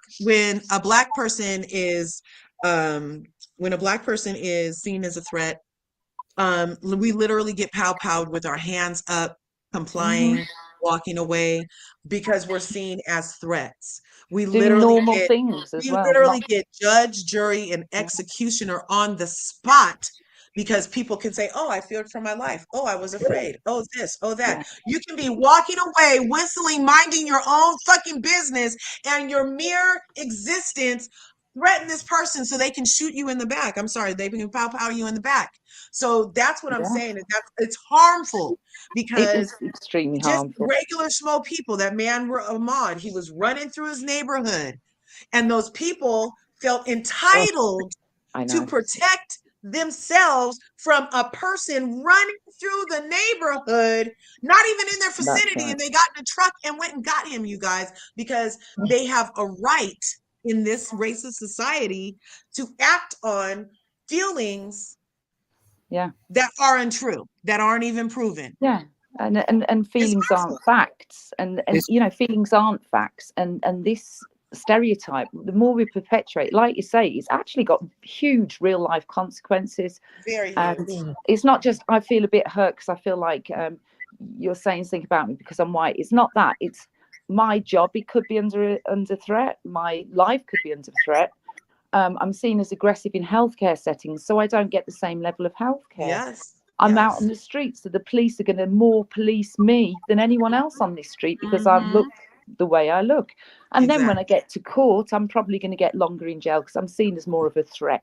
Exactly. See? And it's like literally a snowball effect, isn't it? You know, it's every aspect of your life. This is why I asked for large perspective, because with her being over in America, and like Leah pointed out, every state has their own issues and the differences and stuff like this. And this is why I ask people in America, because it is a lot different than what it is where I live. It's a lot different down where Zara lives from where I live. It's like different places hit different ways. And it's not about me being naive. I'm asking questions so I understand. You want to understand. Yeah. We have a lot of conversations like this, actually, don't we? Yeah, we do. And it doesn't even hurt that bad. You don't have to take two white people, personal. we discuss I this don't all have the to time. take anything personal. We're just we're laser focusing on the energy that needs to get dispelled from our existence right now in this moment. Yeah. We are healing the world talking about this. We're healing the world. You hit the nail on the head. If people are not open to come together, nothing is going to change. Right. That's the problem. Listen and understand. Yeah. And that's what these housewife shows are doing as well. There's a huge opportunity there, and it's not really being snatched the way it could be, and that's disappointing, you know. Right. Well, because especially here in America, you know, conquering racism you'd have to admit that there was racism, which would go back to CRT, which would go back to leaving our history in the books, which would go back. You see what I'm saying? So there's this like whole snowball on that too, where they're trying to like undo the reason that we even want to talk about why you're a racist. So I've noticed them rolling back a lot of civil rights in certain places in America. It's quite worrying, actually. It's quite worrying because it's like you don't want the truth to be told. So what are we supposed to teach the kids? Like, what are you supposed to teach them so that they don't repeat the same thing that we've already experienced? The most important thing in a child's education really is history, because that teaches us what we've done in the past, and it gives us an opportunity to understand the things we've done wrong, what we've got right, and all those kind of things. But you have to teach correct history, real history. And there isn't one, there's many histories. We need to learn to look at things from everyone's perspective, not just one. Right. I agree with that, my belief. Zara. Because I feel like we need to look at it from the loser side and from the winner side, because the winner gets the pin. The winner is the one that gets to either whitewash or blackwash history, right? So we call it whitewashing history over here, where you take a story and you basically say, hey, slaves were treated great and they loved their job and they got food and housing, you guys. You know what I mean? And they think if they say it like this, that it makes it true. And it doesn't. What slave would love their job? That word there within itself, slave. It's not a job, is it? Owned by someone. It's disgusting term. It's no one would enjoy being a slave, and it still goes on today, trafficking. No one enjoys it. Right.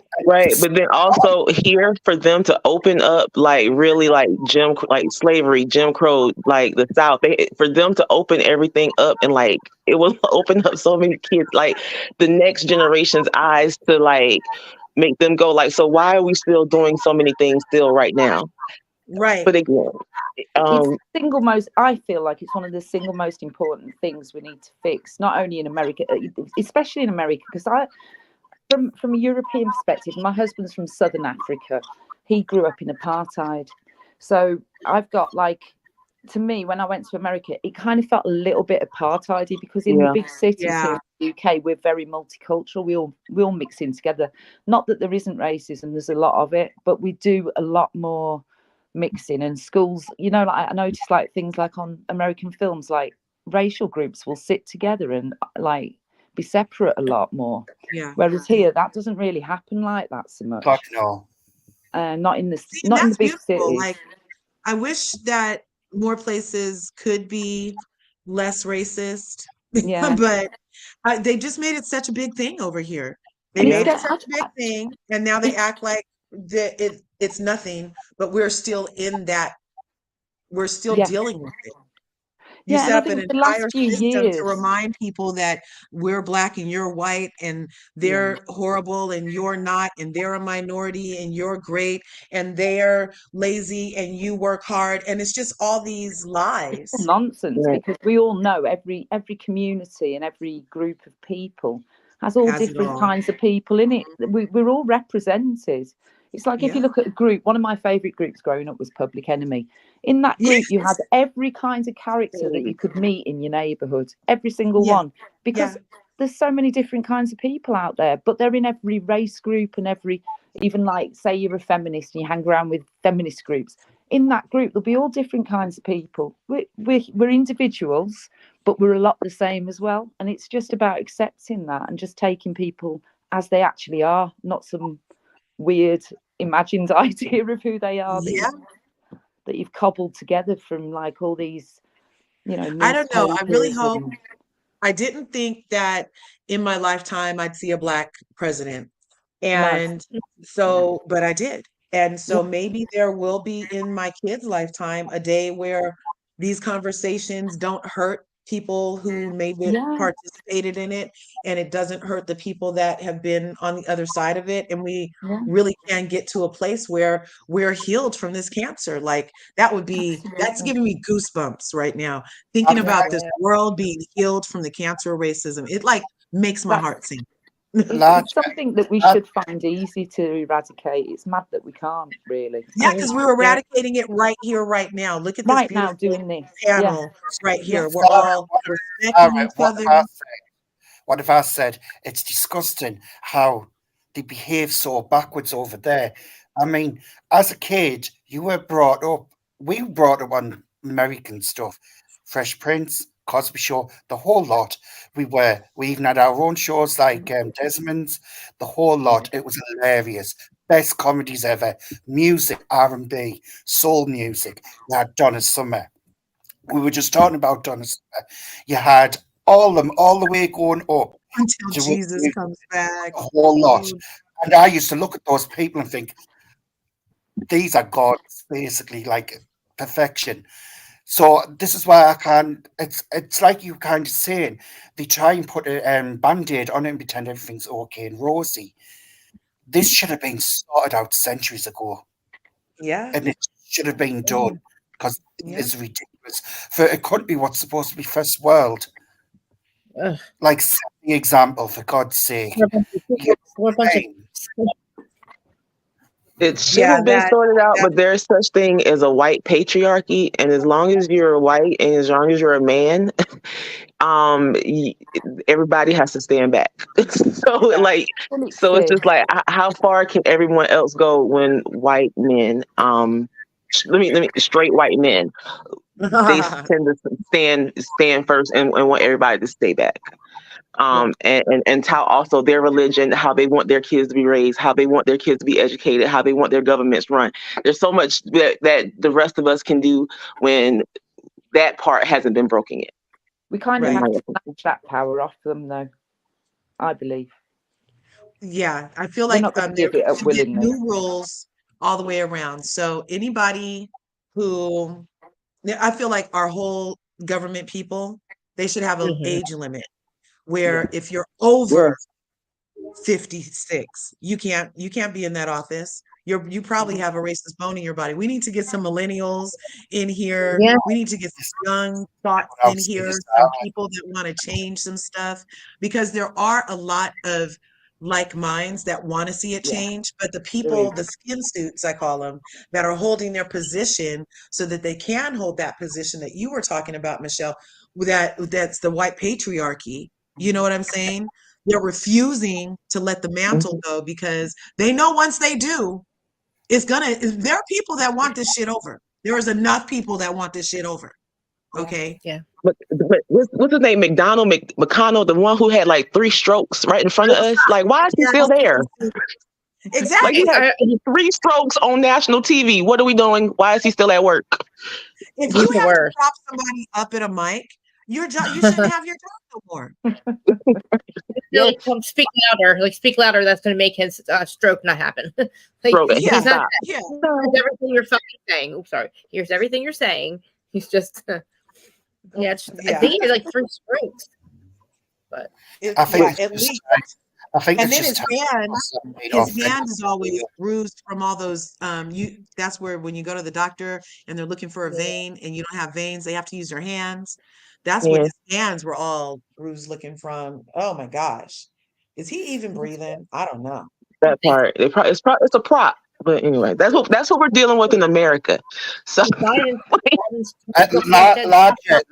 Krista, Zara, I see it this way. If it was flipped on the other side, where it was predominantly a different ethnic group dominating, how would you feel to be put in that position and that control and stuff like that? Don't do it to other people. That's how I see it. Well, You've got to walk in a person's shoes to know what they are going through. So button the mouth and have mutual respect, because that's how it works. yeah, That's how I I wish see it. I wish. Look, there's actually a movie. Damn, Daddy. What's the name of that John Travolta movie? About how the black people are on top and the white people are white man's burden. Have y'all ever seen that movie? no, but I'm White about to go watch man's it. burden. Yeah, I've seen it. It I've has seen it. John Travolta and is that who's Harry Belafonte? I think so, yeah. Yeah, John Travolta and Harry Belafonte in a dystopian universe where white people are treated like the black people and the black people are in power in everything. And John Travolta plays a thief, a common thief, and he ends up trying to rob Harry Belafonte. And it's this huge dystopian thing. Watch it. It's an excellent movie. Watch called it. White There's Man. another one. Yeah, There's it's another great. one. called? It's really good. It's White called Man's Noughts Burden. and Crosses. Have you White seen Man's that? Burden. Wait, Zara, what did you say? Have you seen the one? It's a series and it's called Noughts and Crosses. It's based on a book. Huh. It's No. literally the same thing. It's like black people are in power and the white people are not. And it's like you say, it's like the world turned around and it's really, really good. I think it's actually written as a teenage novel, but it's excellent. Really, I would recommend it. It's called Noughts and Crosses. Oh my gosh, I see. It was since 2020 on IMDb. Yeah. Let's see. Oh my gosh, where can I watch this? Yeah, watch That it. It's looks really good. You'll enjoy good. it. Everyone should watch it, actually. It's really good. Yeah. I want to. Yeah. That looks good. I'm writing that down. I'm saving this to favorite so I can watch it later. Right? I'm doing the same thing. Krista's channel and larges as educating people. It's common sense how to treat each other. Let's not be lazy. Let's not be ignorant. Let's not use our power for unruly things and get away with stuff. Let's be human, because that's what we are. We are human beings. We have feelings and emotions. We all do. It's not just one ethnic group what has that. We all do. What people need to realise is when you exclude a group of people or you put them in a category where they don't have any, like they don't have the same power and influence, what happens is you actually lose out as well, because you're missing out on a massive resource of people who've got completely different experiences, completely different thoughts and ideas, and every single person's got something they can bring to a discussion or an activity which will enhance it. I really believe the power of the group, and I just feel like people are stupid because what they're doing is they're cutting their own nose off. Really, they're missing out too. It is. It is. And it's not moving forward. It's stagnant. And it's shown the development of people and how they behave and go on. It's like Neanderthal behavior. It's like, come on, we should be better than this, be doing better than this. And we are behind with this logic and the way we're thinking. This should have been, like I said, this should have been sorted out centuries ago for us to progress and be better than what we are. It's ridiculous. Exactly. Do you think that this is the reason that I don't have my damn George Jetson car hovering outside yet? Is because we It are is. busy with this They lowbrow We've shit. been blocking inventors from joining We've in and lost stuff. 100 years. It's like the lost century, I call it. It's the lost century. Yeah, Yeah, Like our no, we should evolution. be way further along, but Yeah, we've been it was so hijacked. distracted with It was hijacked. constructs of Yep, race, of all this yep. shit that we are way behind the eight ball, y'all. Listen, they're always 20 years ahead of us. They've literally hijacked this entire century from any kind of evolution. That's what it feels like, anyway. I will I always agree. say this, people do better, be better. Definitely. That's the main thing. And I always say that, Sarah, do better, be better. Yeah, And that you means, always say that. that always means include everyone. Listen to people, listen and take it in. Don't have these barriers up. It's not. It's when a black person is telling you their situation, do not put the barriers up thinking, oh my God, they're talking about me. No, they're talking about what they experience. Exactly. And that's what you've got to understand and listen. If the shoe was on the other foot, it'd be the same way around. You've just got to, both sides have got to be open and listen and to learn to communicate properly and see where each other properly and where people stand and how they function have to get on with in life. Because no one needs the extra shit. No one does. You should be born and be happy in your life. There shouldn't be this excess crap going on and this frustration and destruction going on and fear. It's ridiculous. It Well, really is. that's where ignorance comes from, isn't it? And prejudice. It comes from fear of the Yeah. unknown. And so you've got to get to know people and things and understand them to be able to, not fear it and not. People fear all kinds of things they don't know. I'm not just talking about people and racism, but everything. And if you think about it, really, that's where a lot of our prejudices and fears come from. It's silly. You just got to open your mind and sort of be open to stuff. But Yeah. I could talk I about this always all say, day, really, if I'm honest, and maybe we can revisit it as a topic at some point. But in terms of the housewives, it saddens me that they're missing an opportunity to do this. They only interested in the drama, not the solutions and the But resolutions. this is quite dramatic, really, if you think That's about been it. shown through Atlanta. That's been shown through Potomac. It's been shown through on MBH, the likes of Lisa Renner and all that crew and their behaviours. It's trash TV. We're not going to get anything really good from it unless they flip the script and show resolution to get it into people's brain cells, the ones what don't think for themselves. This is not okay. And they shouldn't be doing baby steps. This should have been done centuries ago, like I say. There's no excuse to be racist in this day and age. There is no excuse. There is not one. And that's on every single ethnic group. No excuse. It's ridiculous. Well, It's you know, disgusting. That's all I can say. if you're a white person in the West, you really can't. People can't really be racist to you because you're the dominant group. So other than yeah. that, I agree with what you say. But I will also say, like I've always said, like I don't mind talking about race. I like talking about race. We're all in it. Like so, we should all be. We don't have to be comfortable talking about it. But I feel like, again, like you said, we should yeah, be open to having a discussion.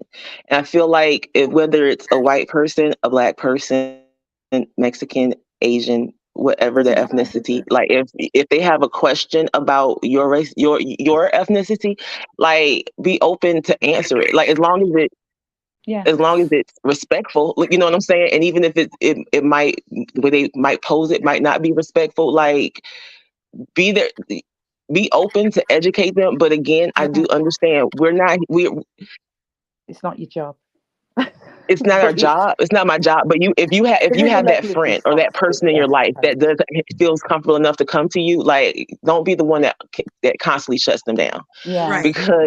Because I learned so much about Jewish people. But I had a Jewish friend at work. I didn't know she was Jewish. I just thought she was a plain old white girl. But no, she's Jewish, and like she educated me on so many things that like I didn't know they didn't like this. I didn't know. I thought being cheap was one of those things that they pride themselves on. Apparently they don't. Like they don't want to be called that. Sometimes Right. It's you know, it's little things like that, like, you know, just a conversation to be had just because you look different than someone. That's probably the one group of people I've never really been in a huge amount of proximity to, Jewish people, but I have met people online and asked them questions. It's not quite the same though, but yeah, it's a group of people I don't know as much about, if I'm honest, but I don't really have any feelings towards them, like any negativity or anything. But yeah, I think I've been lucky that I've been able to mix with so many people from around the world and live in different places and that. I think it helps, like you say, if you know somebody and you can kind of connect with them on a personal level, it really is the best way to do these things. Yeah. And I feel like when you come to someone with an open heart, I think people recognize that and see that. Yeah, I agree. Definitely. I think you can tell. I mean, I talk with my family members and that, and they always say to me, you know, we can tell if a white person's just not really properly racist in terms of not overt. Well, when I say not properly racist, that's a bit ridiculous. But you know what I mean? Like, there's people who are like not over the top racist. Yeah, committed to a really crazy ideology. Not that. People who want to not be racist, but maybe are a bit because they've grown up in this hegemony of this supremacy thing, you know, which we do live in. And so they've picked up certain things just by growing up in it. And but that's not in their heart. And they'll say that. They'll say, we know who's coming to us with that spirit and who isn't. And you know, people who are, you know, you can tell, can't you? You can tell people's intentions towards you. You pick it up dead easy. Yeah. So I mean, because I know for Black people, like someone said, like there's I think he says there within the community, there are all types of people within the community. Yeah. And even within your own community, you don't trust everybody in your own community. You know what I'm saying? Like, listen, my mom's a gypsy, so like we're thieves and all sorts. If you listen to people, and we leave rubbish everywhere. You've never seen people with cleaner houses, but they say they're dirty and all sorts, and con artists, and oh my gosh. But there's a stereotype in every group. Yeah, everyone gets stereotyped with something, and like, you know, we were just saying, actually, there's all kinds. Of course, Uncle Fergus is a drunk and he's doing nonsense, but then there's Auntie Pat's lovely. Do you know what I mean? And she's always helping people. You've got every kind of person, and that was what I like that about the world, actually, that everyone's got their own quirks. I just don't like everyone has to get pinned in the same bag and treated the same, because everyone is individual regardless what ethnic group is. Everyone has their own personalities. Everyone brings something unique to the table. You can't judge a whole group of people based on what you've just seen by someone. You know what I mean? Or the expectation or what you're being told. The only way you're going to find out stuff is actually communicating with people. Yeah. That is it. Good communication. But the other part of it is, I don't believe in this thing where people say I don't see colour and stuff like that. I think it's really important to recognise people's ethnicity and the things that they find important about their community as a group as well. I think that's really important. And I love to partake in other people's cultures when they invite me to. You know, it's great. It gives us a sense of identity and place, and you know, it's the spice of life. It really is. It's new. It's something what you're not used to. It's like something what you learn. It's a different way of thinking and being, and like embracing that and loving that. Like I say, I've got Japanese friends, I've got Chinese friends, and they way of doing things very different, you know. And like I say, me half cousins, half Indian, they do different things. Their culture, you know what I mean? It's great, you know what I mean? Why not? We're weird little Brits, so we've got our own little ways anyway. I don't want to take over the conversation, so I'm going to drop down and carry on listening to you guys, if that's all right. I'm waiting for them to tell me what Thanks for coming Thank up, you. Cesara, because Well, this is fun. and Good thanks for the like conversation. and the view and the comments. Yeah. And I really appreciated your comments. And it's so nice to get to know you. And Yeah. thank Yeah, you. long may it continue. Yeah, this was awesome conversation, you It guys. was. Thank Thanks for being open to it. Because sometimes, you. it's hard to talk about this with people, but you guys made it easy. So I really Oh, enjoyed the chat. It should Guys, never thank you ever so have much. to be larger. It should never ever have to be hard to explain the way you live and what you have Yeah. to deal with. It should be open and easy for anyone to understand. And this is the problem. People are just becoming ignorant and selfish. And it's like, no, it's not, in my point of view, I don't care, blah, de blah, that kind of thing. I'm sorry, but when the shit happens to them, they start and care. You know what I mean? yeah, They, Mhm. yeah. it's, Yeah, it needs and rest. and I feel like Dorit kind of proved that, like with her her PTSD, like that matters to you. But this was going on with the Garcelle that you brought to her doorstep that you created. Like it's light. Like you don't understand why it's so important, why it's such a big deal.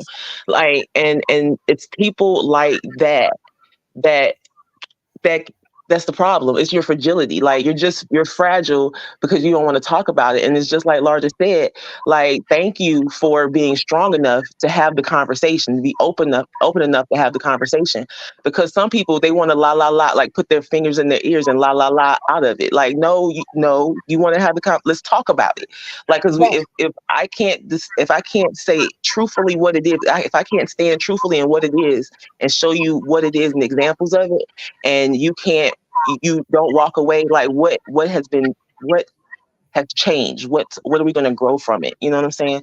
So yeah, like Laura just said, thank you for both you and Zara being strong enough to like sit and listen and talk about your experience as well from where you are and your perspective, and Krista for letting us like have this moment to Yeah. even have the conversation and put us on multiple platforms to even have the conversation. Yeah. absolutely. I Beautiful. know you guys listen on Instagram too. I don't know if you guys. I made sure I wrote it in the chat, but I didn't want to interrupt you. So, but yeah, there's a lot of people listening on Instagram too.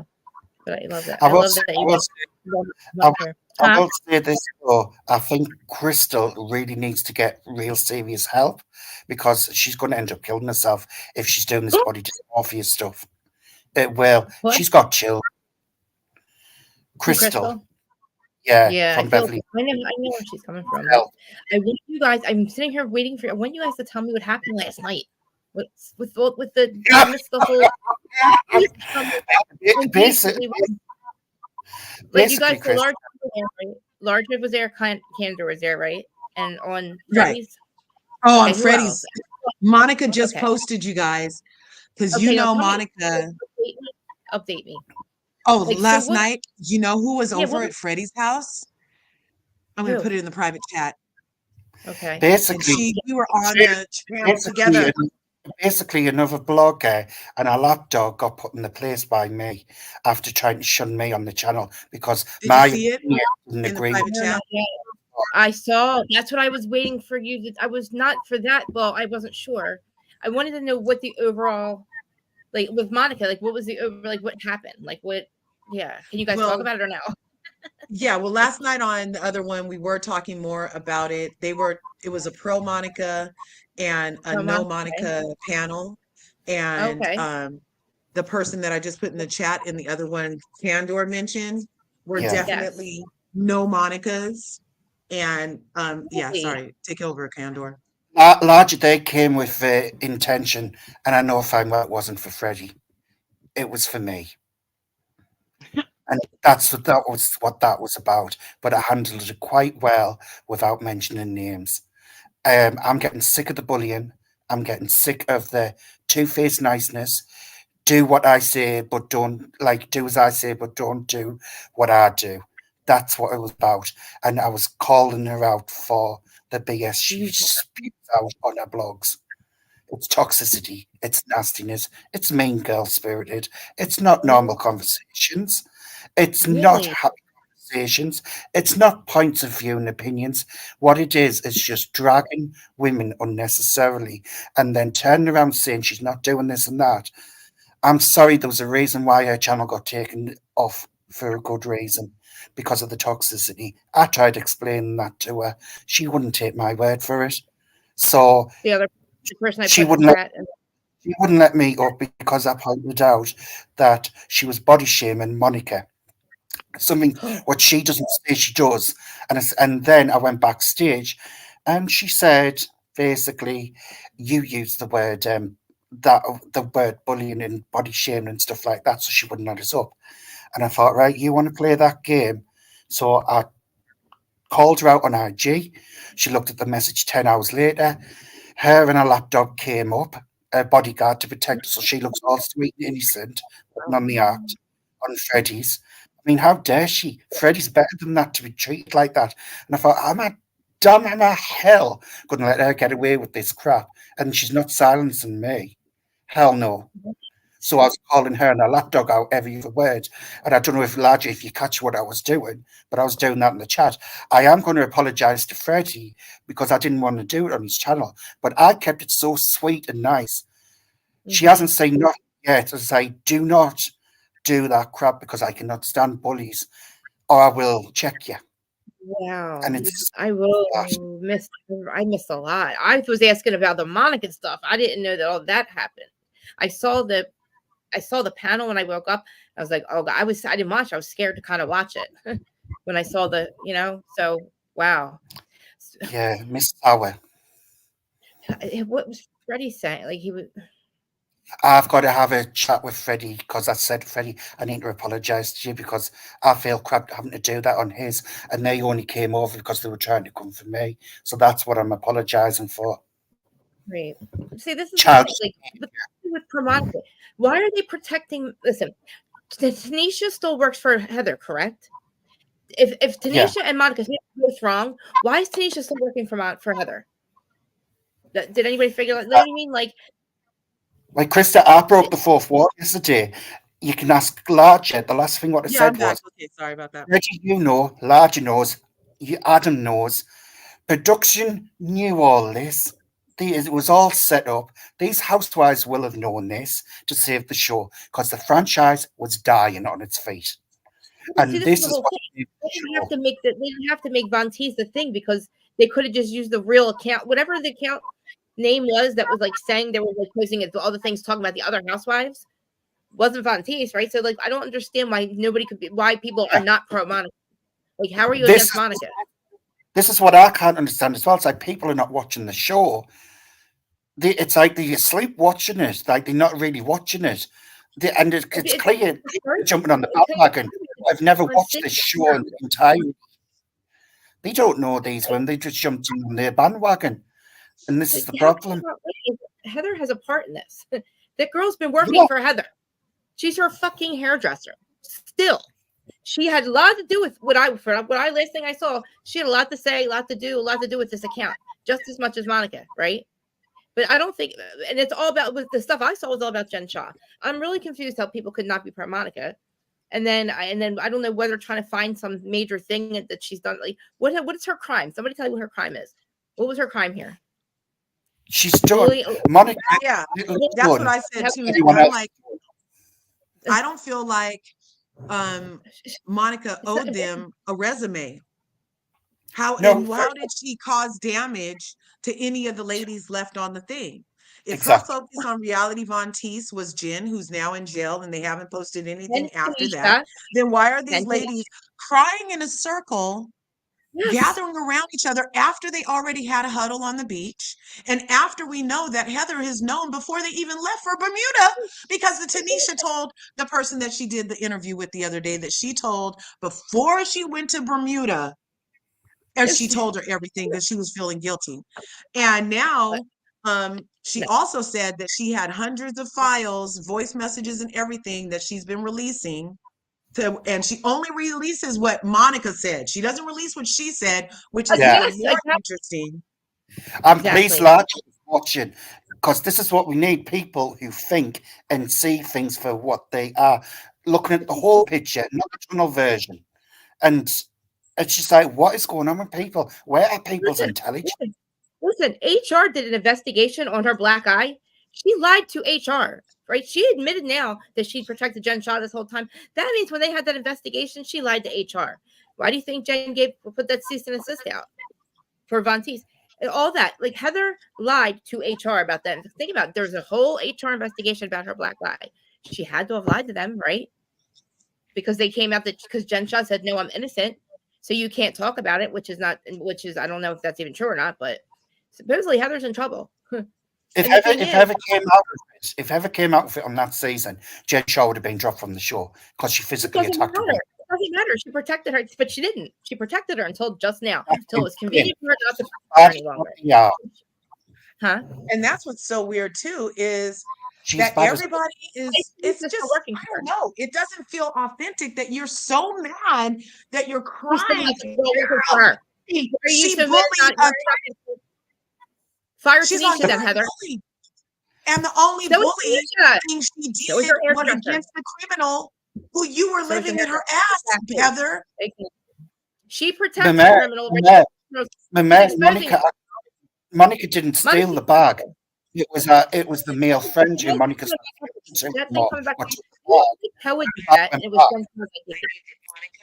It wasn't Koa came out and said it was something like Jen Shaw said she could it was put on her like a cat. It was all cleared up. And I don't remember Monica's name having anything to do with it. It was Koa or somebody else. And I'm feeling like, Tanisha is saying that what happened to her and Monica's it doesn't make sense. Tanisha said that Monica got jealous of her when she got closer to Heather and being proximal to the show. Meantime, Monica applied and got on the show. So who's jealous of who? Okay, I have a question. Yeah. Did Monica apply for the show, or did production come to Monica to be on the show? Like that's messages that just got released. Voice messages that just got released that say she was going to apply to be on the show.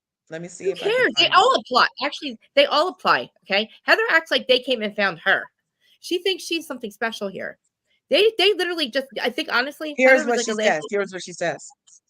Like you, like low key. I want to DM Mary from like a account. Probably wouldn't ever see it. Just be like from reality Von Teese. I'm trying, but anyway, she'd be watching it, and she would just be like, just so you know, and Julian, one of our forwards, said what she said every day. I'm fucking bitch. That girl is a fucking dirty rat. She's a rat. One of these types of things.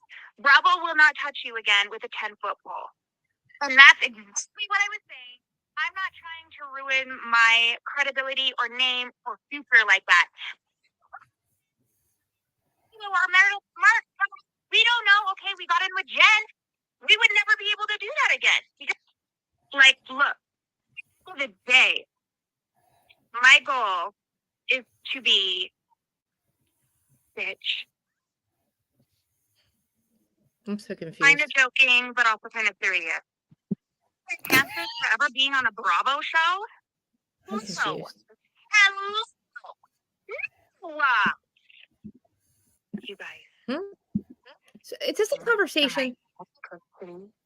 I think she's talking. I think she's answering questions from the interview that she did on Josiah's TV. No, so this is here. Who is this? Oh, you can't see it. I'm sorry. I see. Is it Monica and Tanisha talking? Yes. So this is Monica's voice. Is she in response to Tanisha's interview?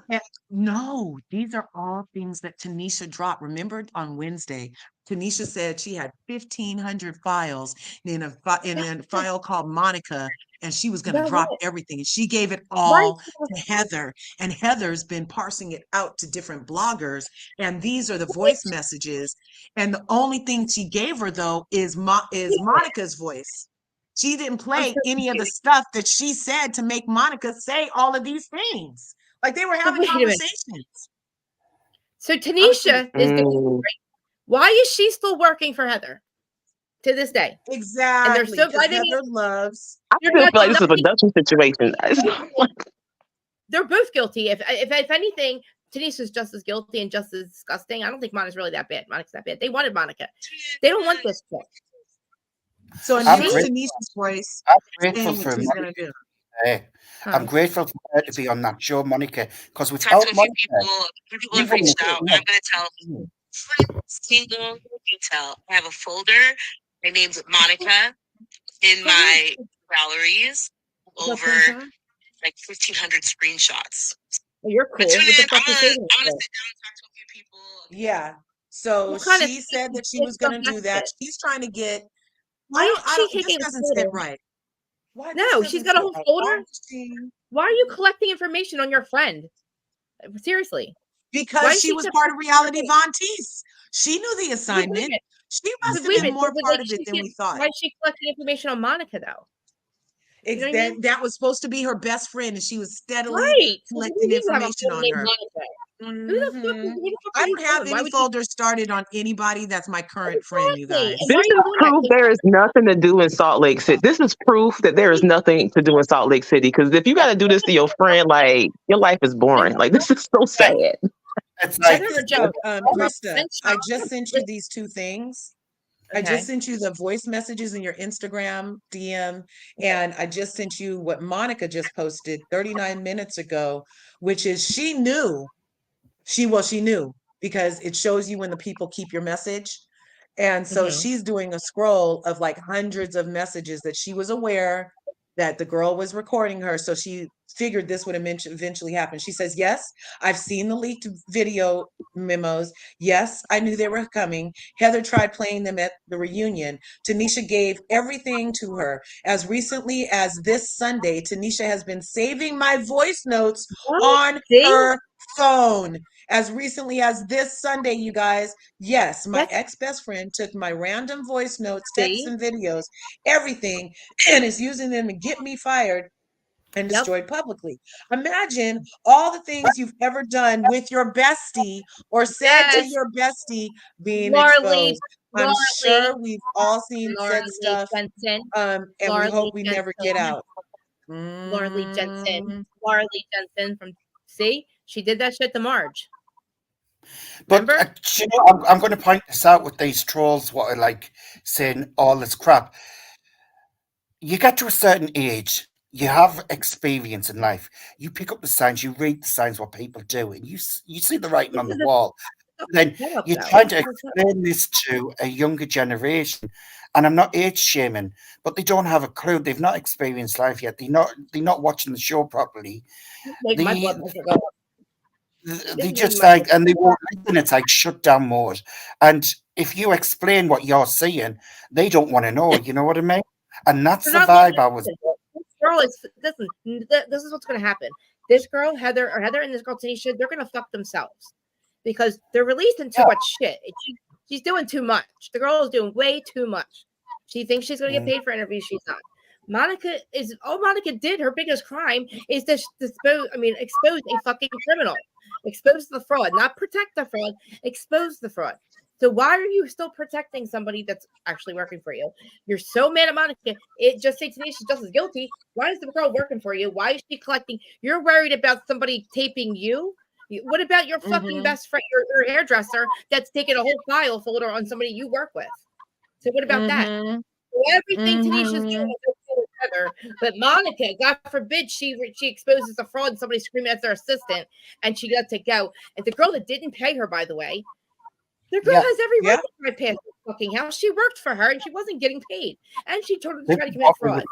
Nice. This is what is guilty. 2 years she's been working for Heather, and she's still there. And you mean your hairdresser doesn't know anything about you? And she just got her conscience. She's been working with Heather since she got caught. 21. She got caught. So what I need to go back and hear in that thing she did. She said why she finally told, and I missed it because I was doing a live at the time and everything. But I'm gonna go back. Heather said she called her. Heather said she called her from the Bahamas. She said she called Tanisha, and Tanisha had to break a conscious thing. No, you got caught. Heather caught Tanisha. That's why she admitted it. Heather said that in the end of the episode. And I'm like, so this girl now, all of a sudden, she gets caught, but she's still fucking working for you. It doesn't listen to me. The account was started to fucking go after Jen, right? Now they're fighting about all these voicemails back and forth about what? Who said what about what housewife or something? Tanisha, you're fucking yourself. The more you do, Tanisha's not coming out looking good. You look like a hypocrite, and you make Heather look hella fucking stupid for still having employed you by doing everything you're doing. Everything she's doing, collecting information. I'm going to save it. I'm going to do interviews. You're her hairdresser. You think she wants you doing that after you just exposed yourself? Monica's got a fucking show. Monica don't like this girl's got fucking balls, man. Sorry. That's what I said what did I say last night, Larger? She sat there, she had all steel and took it on the chin and admitted everything and just says, well, she said in the last of it, Gossip Girl couldn't keep it up in the end. The thing is, she deserves a hell of a lot more than 6 grand an episode. She deserves to be on that show next season for what she's doing.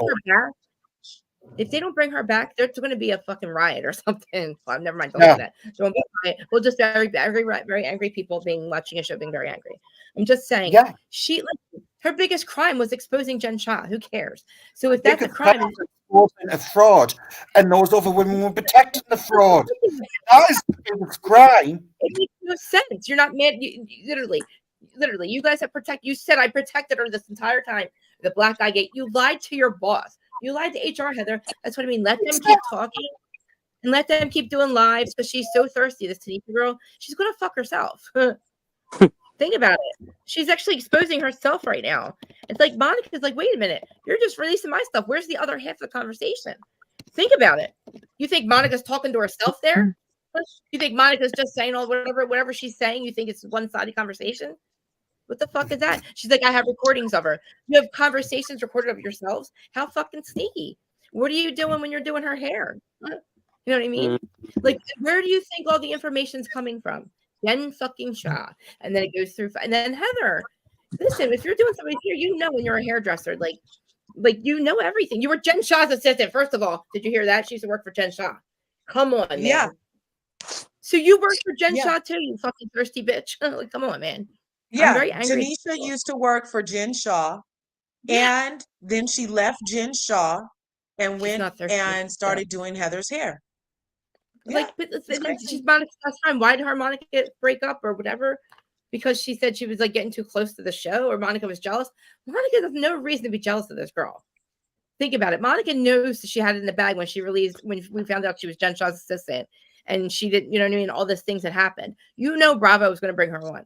And I don't think Bravo had a problem with this Von Teese thing. I think Heather tried to mastermind it. And think about it. All those texts and messages that they were showing us, those screenshots, they were all tweets and shit. There's no DMs about these ladies. And it wasn't fucking Von Teese. All Bravo was showing was, and Heather's like, this, I got timelines. I got this, I got that. You have screenshots of not Von Teese. You know, nothing about you guys. Like, it's so irritating. It's so disturbing that people are seeing Heather as some kind of, like, she's some kind of like savior of the show. She lied about Black Eye Gate for 2 years. She fucked us last year on it. Right? We were done with her last year. Then she tries to do this shit. She tries to set Monica up. And she made this whole thing about don't believe her, believe Meredith. Or no, they were about to fight Meredith. Remember? They were ending friendships with Meredith. Remember how bad they were screaming at her? Where's those DMs? Where's that account? You were ending friendships with Meredith, correct? Why are we now not talking about Team Meredith? We didn't believe Meredith. We believed you. Why would we believe you? That's nothing to do with it. All Von Teese did was talk about Jen Shah. And if it's not, show it. Show us the rest of the shit. Show us all the stuff about the ladies, Tanisha. Where's all the other information? To me, you're like literally hiding a lot of shit. Because why is it? It's not like huh? It's pissing me off that people they don't see it. Like, hey. And Monica's biggest crime is being a fucking perfect ass real housewife of the show, did her job, but she honestly came on. She has a lot of shit that she doesn't even need to make a storyline like this. She has an ex-husband, an ex-mistress guy who's hot as fuck. Sorry, guys. Hi, guys. Hot as hell. Oh my God, I love them guys. Salty Podcast is watching. Listen, they're just like, they understand this. They can't stand Heather. Heather actually blocked their podcast because they don't understand this. That is, I'm sorry, guys, it's an inbred thinking when you sit there and try to like create this mastermind, this plan, just like you kept Black Eye Gate from us. What did you think we were going to like care about that? We knew she did it. Andy did it. Andy kept saying Jen did it. So you Tanisha knew that she was going to apply to be on the show, and they were friends through the episode in Easter. You guys, they were friends. They were still besties through the you're Easter so episode. mad at our Monica. What did our Monica do? You're so mad at Monica, but you're going to keep your hairdresser? I'm fucking confused. I'm confused, Heather. And and I found out also, you know what we also found out? There's other in that book. The stuff that was in that book, Heather only read us a little bit of stuff that was on there. There's more to that whole thing with Whitney too. Like there was more to it. They made this whole like I don't know what Bravo's doing, but it seems like she encouraged her to apply for the show. She encouraged Monica. Tanisha encouraged Monica to apply for the show. Sure, why not? Why not? It's a good show. Like, why wouldn't you want to do one? Who wouldn't want to be if you're living in Salt Lake and you have a life like Monica, who just got screwed over by the biggest fucking fraud in housewife history? You don't think she's going to? So I have a question. I have a quick question to LRGA, to everybody who's Team Monica. I'm not saying I'm not Team Monica. I'm Team Good Television. So to everybody who is Team Monica, my question. So you're saying that Team Monica. I'm just giving my professional opinion. No, I want to hear that. Okay, got it, Brendan. Got it. So what you're saying is Tanisha put Monica up to go on the show, knowing that she was reality Von Tease. Yeah. Yes or no? Okay. Yeah, okay. And then interview at 51 minutes interview. And then are you saying then that she kind of snaked her or pulled her into a web of like being the scapegoat for everything reality Von Tease when it came out that I guess when Heather went to Tanisha or asked Tanisha questions about Monica.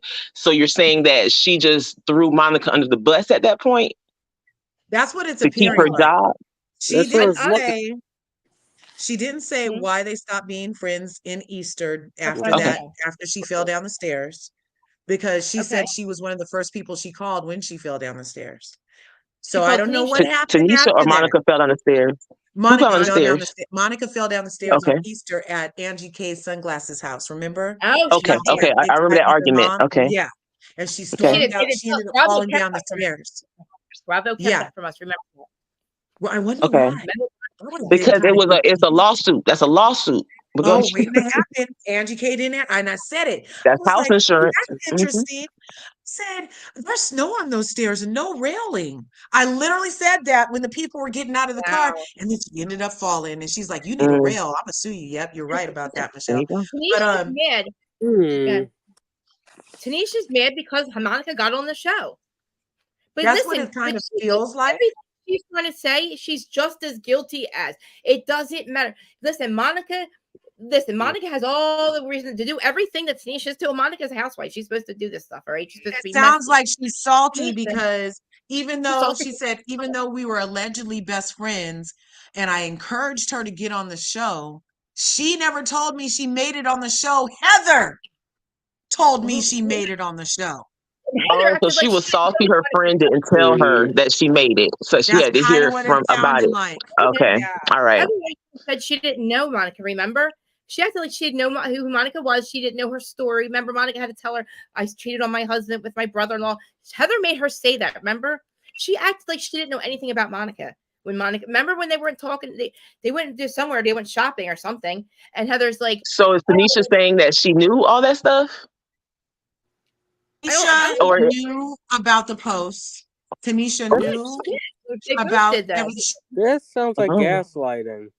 She's trying to play like, even though she knew about it and was Monica's best friend, encouraging her to get on the show, that she also was like, "Oh, you need to shut it down.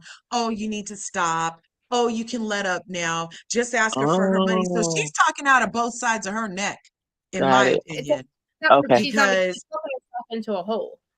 She's making herself just as guilty as whatever she's accusing Monica of. She's just as guilty of. Think about it. But Monica, listen, like I really still I don't understand what I'm focusing on Why did we spend 3 episodes? Let's go back to like the actual show. Why did they fucking fuck with us for 3 episodes, make it look like there's something that Meredith had some account that they're like, you did it. We know they can't. We know what you did, Meredith, about to fight Meredith. Lisa screaming at her and friends with Meredith because there's something with some account that like was talking about them and putting all this information out, right? Where's those DMs? That's what I don't want to understand. Why I'm tired of hearing about like who was trying to do Von Teese and who didn't, and who's like kept it the longest. To me, they're both guilty of anything. And Monica, who cares because Monica's on the show. To me, Tanisha's the one who's still working for you, Heather. And all this thing where you're screaming, crying, I can't work with her. I can't, Whitney, I can't sit next to her. I can't be in the same room with her. What are you going to do? Record us when we, and Monica's like, no, man, don't abuse your fucking employees and don't have nothing to worry about. Think about it. Monica didn't even flip out. All this stuff with Tanisha, if all what she's trying to do is just look, she's exposing Von Teese only because she got caught. Whoever, I don't know where the Von, who first found out about Von Teese. I'm trying to figure out what, because I mean, Dana hadn't found, it was because Jen Shaw did that cease and assist.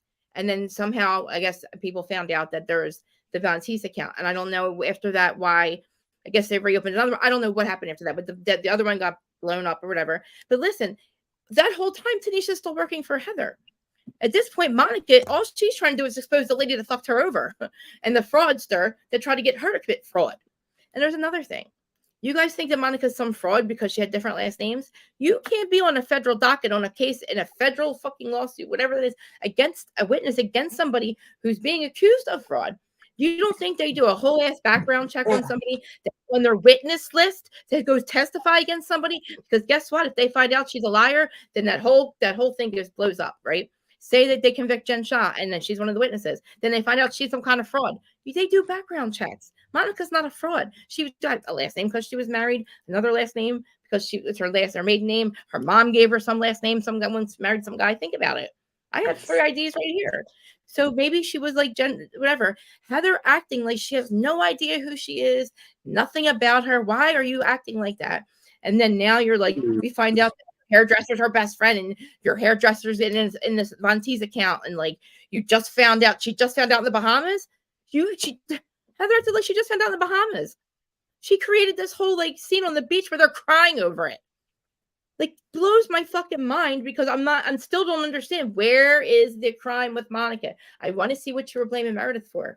Where is all this screaming at Meredith? What did she do? Where's all that information about lawsuits and people not paying their taxes, Angie, and somebody being in the Greek mafia and all the stuff they've been bullying us for 3 years? Where? Show me. Where is the fucking? Where's the DMs? I don't remember any blog. It was all these tweets that were coming out and they're showing us, and Bravo's showing it has nothing to do with Von Teese. I'm so pleased you switched off.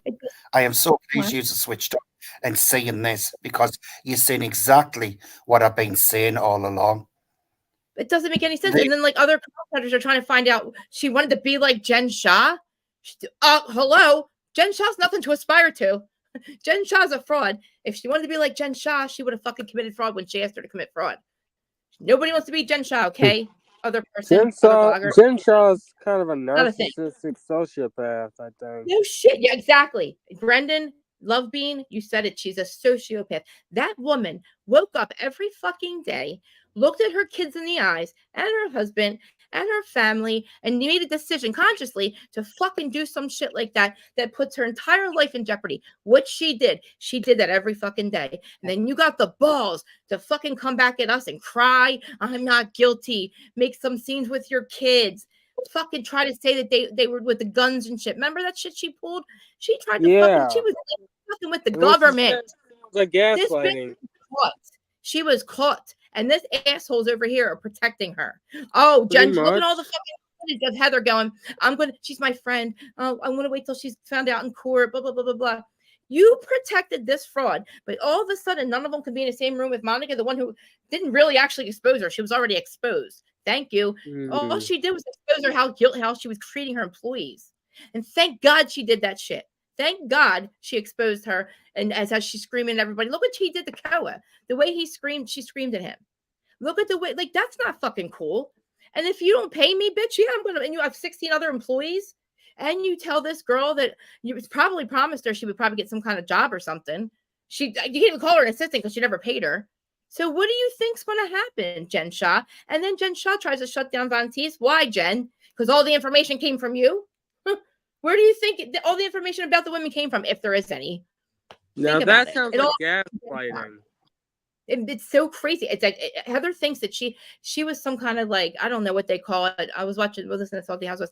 The way she was on the beach, the way she courted, like literally had them like, like basically preaching to them. And it's like, you guys don't understand. I couldn't even believe they were crying. And then to sit there and play some game at the table. I was like, my mind was blown that they played this fucking game that was going to lead back to going after Monica. And it doesn't make any fucking sense. Oh, I know who you really are. You're Von Teese. Listen, she told you who you were. She told you I'm this one. I cheated on my husband, which you already know, Heather, with my brother-in-law, which you already know, Heather. I'm in bankruptcy. I did whatever she named down the line. And Heather's like, oh, she was only honest because she was we knew she would find out. No shit, Heather. That's what we do. We're sleuths. Of course we're going to find out. And of course her best friend works for you, asshole. So you don't think that say that like Monica on the game, you don't think that Tanisha was sitting her feeding Heather a bunch of shit about Monica the entire time and having Heather sit there and like get madder and madder and madder and like try to like, I'm going to take her down. Did you see how she acted when Bravo's like picking up the camera? She's like, no, this is too much. Like you're breaking the fourth wall. But Jen fucking Shah treated you like shit. Treated all of you like dog shit. And with like, not to mention what she did to her family and did to herself and all these other old people and everybody that she robbed. They had to do the state of New York the district had to make it an extra tier because of how guilty she fucking was, because of how much money she robbed people of and how careless she was. This woman literally robbed her fucking family. So like to sit there and like try to act like Jen that Monica is some fucking like anything worse than Jen Shah. She's nothing close to Jen Shah. Yeah. Nothing close. That is so crazy too to say like and that's so it's dishonest. He's irrelevant. You wasted 3 weeks on so nothing. far. She's reaching so far, but here's Tanisha. Well, don't waste my time 3 weeks on some episode. Make it look like there's some account we're going to be revealed, and we're going to steal this information by one of them, by either Meredith or Monica. That's the way they made it sound. So here is real quick. Where's it fucking at? Where's it at? I don't say it. You want to hear what Tanisha said? How Tanisha says she told Heather real quick? Okay, I got it. Yes, please. Sorry. I'm so actually sorry, guys. That's on Instagram. Go ahead. I want to turn my fan on. Go ahead. Because I'm not caught up. I didn't do anything to this. I don't know what's going on. The way that it came up with Heather is the morning before they left to Bermuda, or maybe the night before they left to Bermuda, I was at her house doing her hair, and we had a very intense conversation. And in that conversation, she was like, this girl does not know what she's talking about. I don't know what it is. Are you, she was just like, are you and Monica in cahoots? And at this point, when they were going to Bermuda, I think they went to Bermuda in like, I want to say May. Trying to say? I don't know, something like that. What is she trying to say? I say it was May, but I don't know. I have no idea. So we had not been friends for a couple months at this point. But I never talked to Heather about Monica. So Liar. Heather didn't know where I actually stood with Monica. So you actually were like lying to your fucking boss then.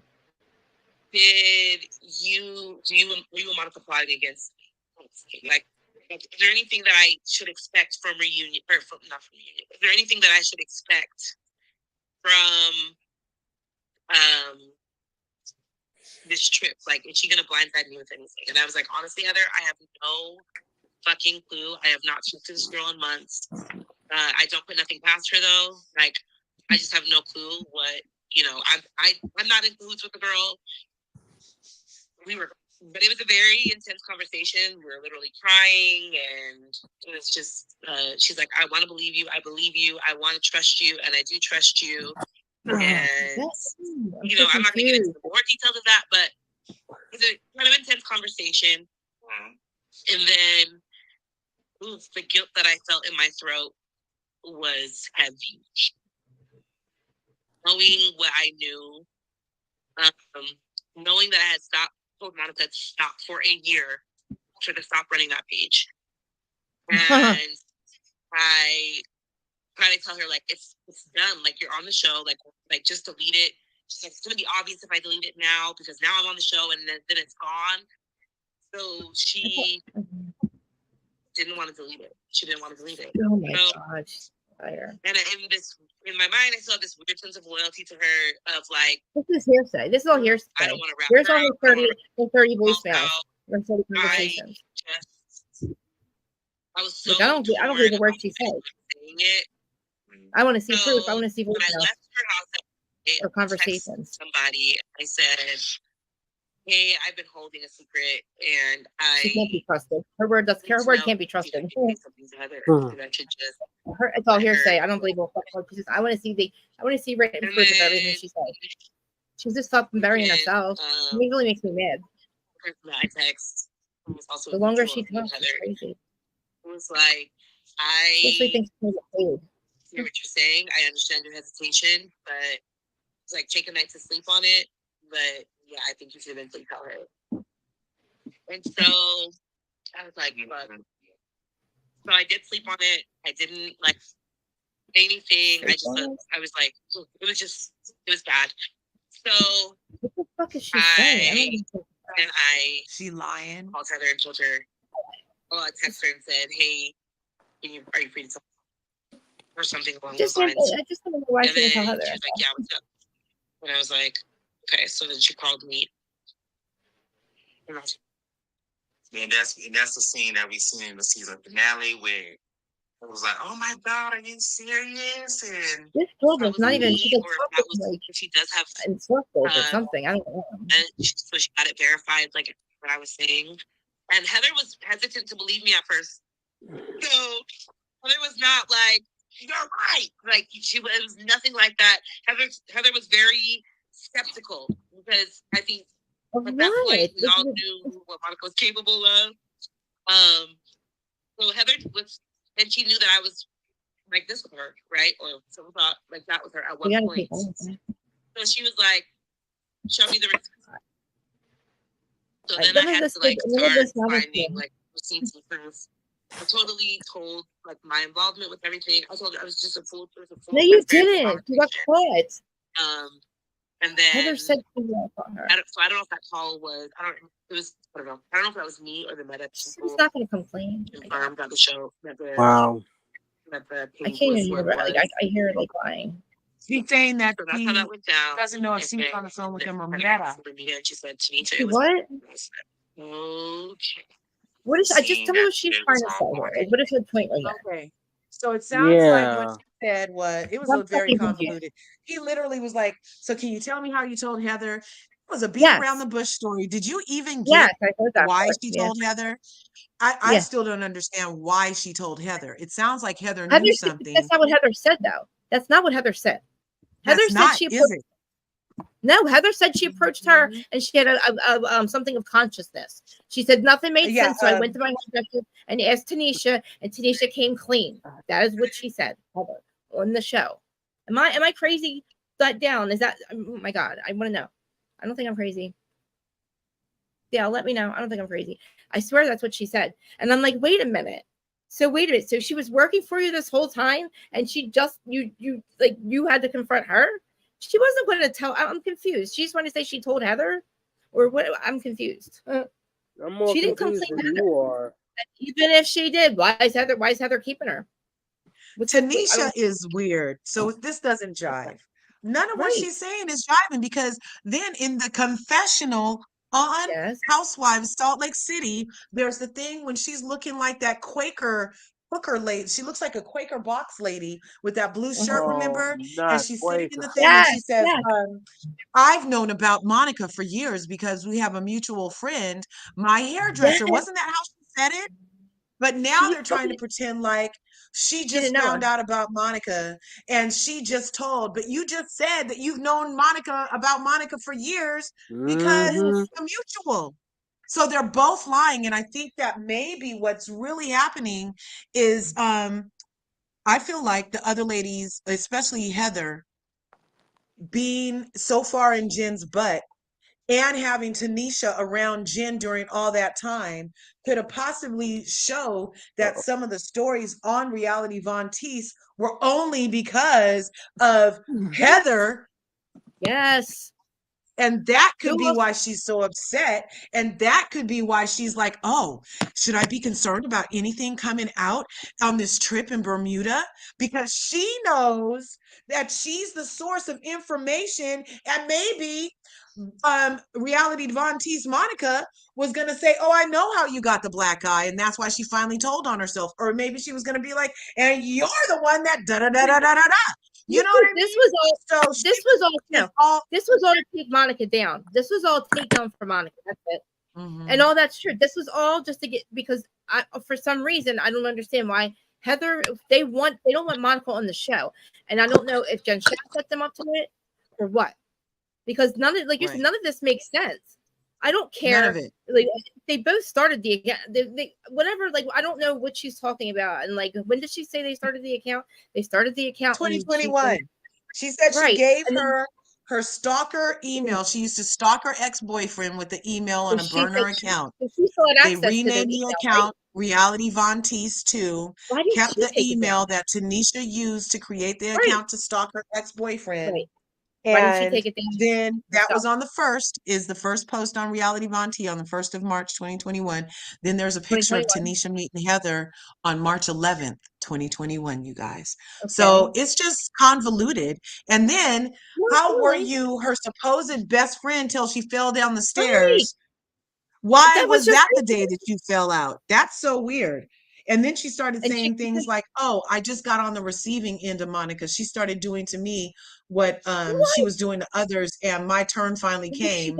And I thought we were friends, but she never said. She's not saying. Exactly. There's nothing. She did not. She stopped being friends with Monica because she was jealous. Because she wanted to help Heather go after Monica. She's not making no goddamn sense. Why did you stop being friends with your friend?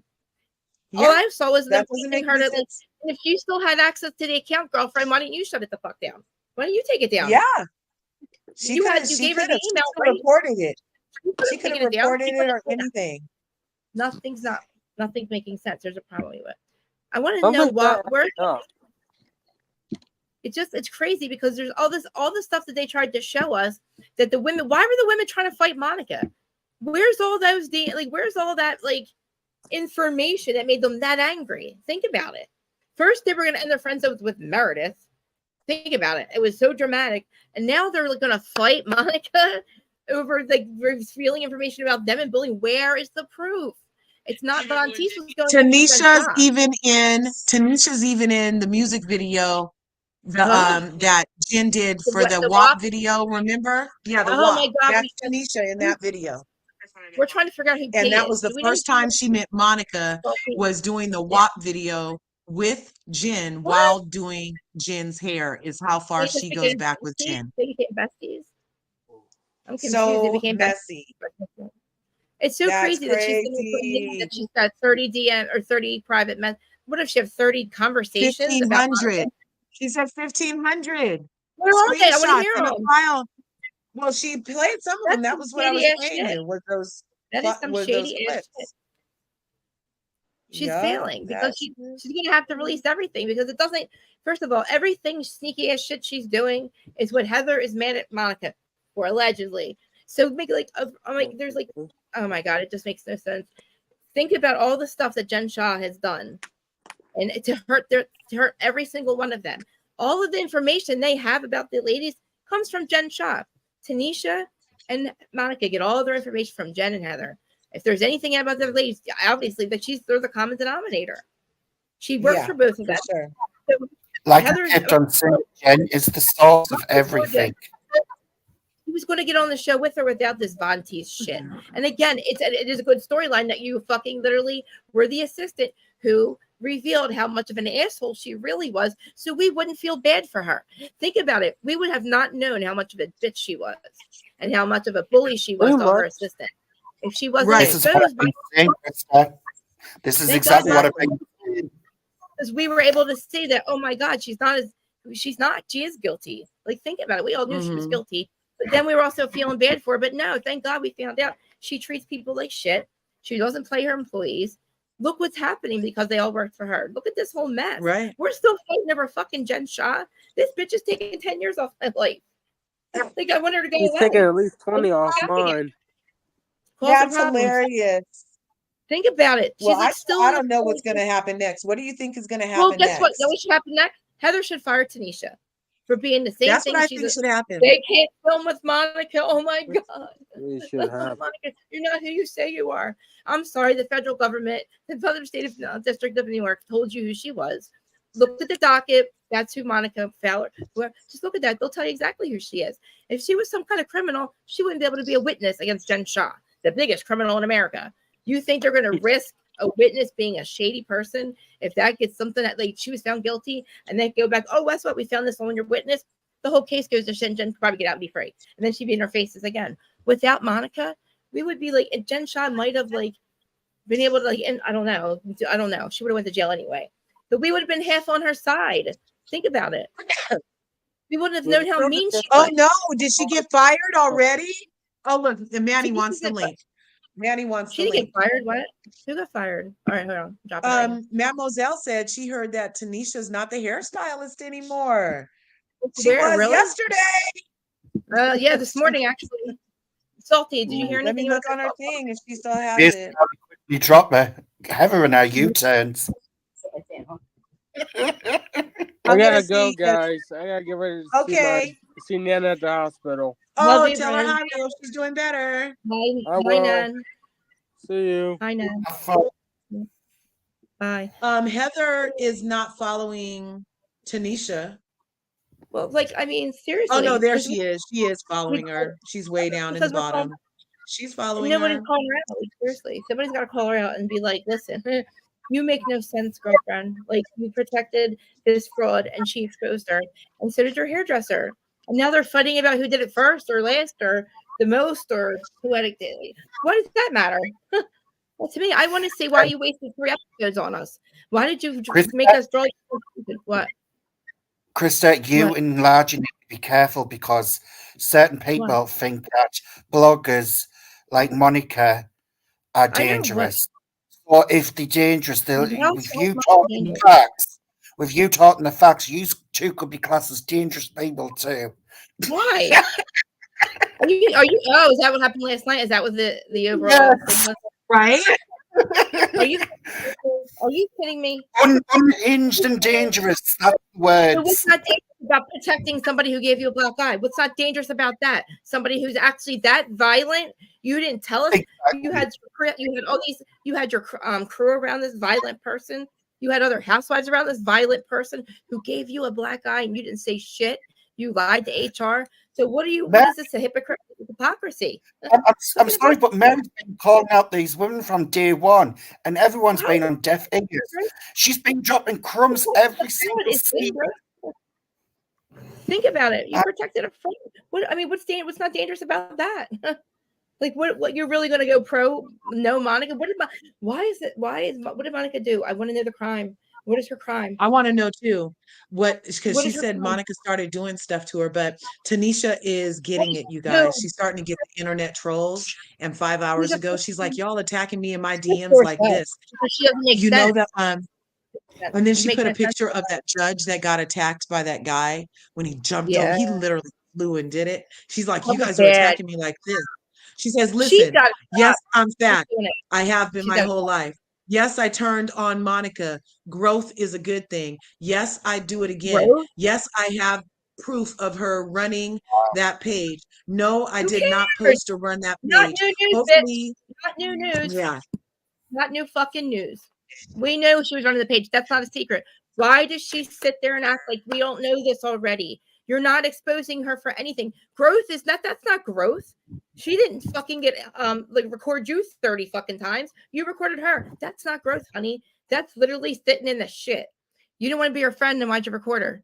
That's not growth, honey. You call that growth? Think about it. You stopped calling her because of growth, but then you record her 30, 45, whatever. What the kind of shit is that? That's some snitch shit, dude. Like, I'm going to record this girl, and then like you decided not to be friends with her, and then she still talked to her and thought she was her friend. So then she records her conversations because she does. It's growth. How is that fucking growth, girlfriend? You just buried yourself. Am I serious? Am I crazy? She buried herself. Like, I don't see how that's growth.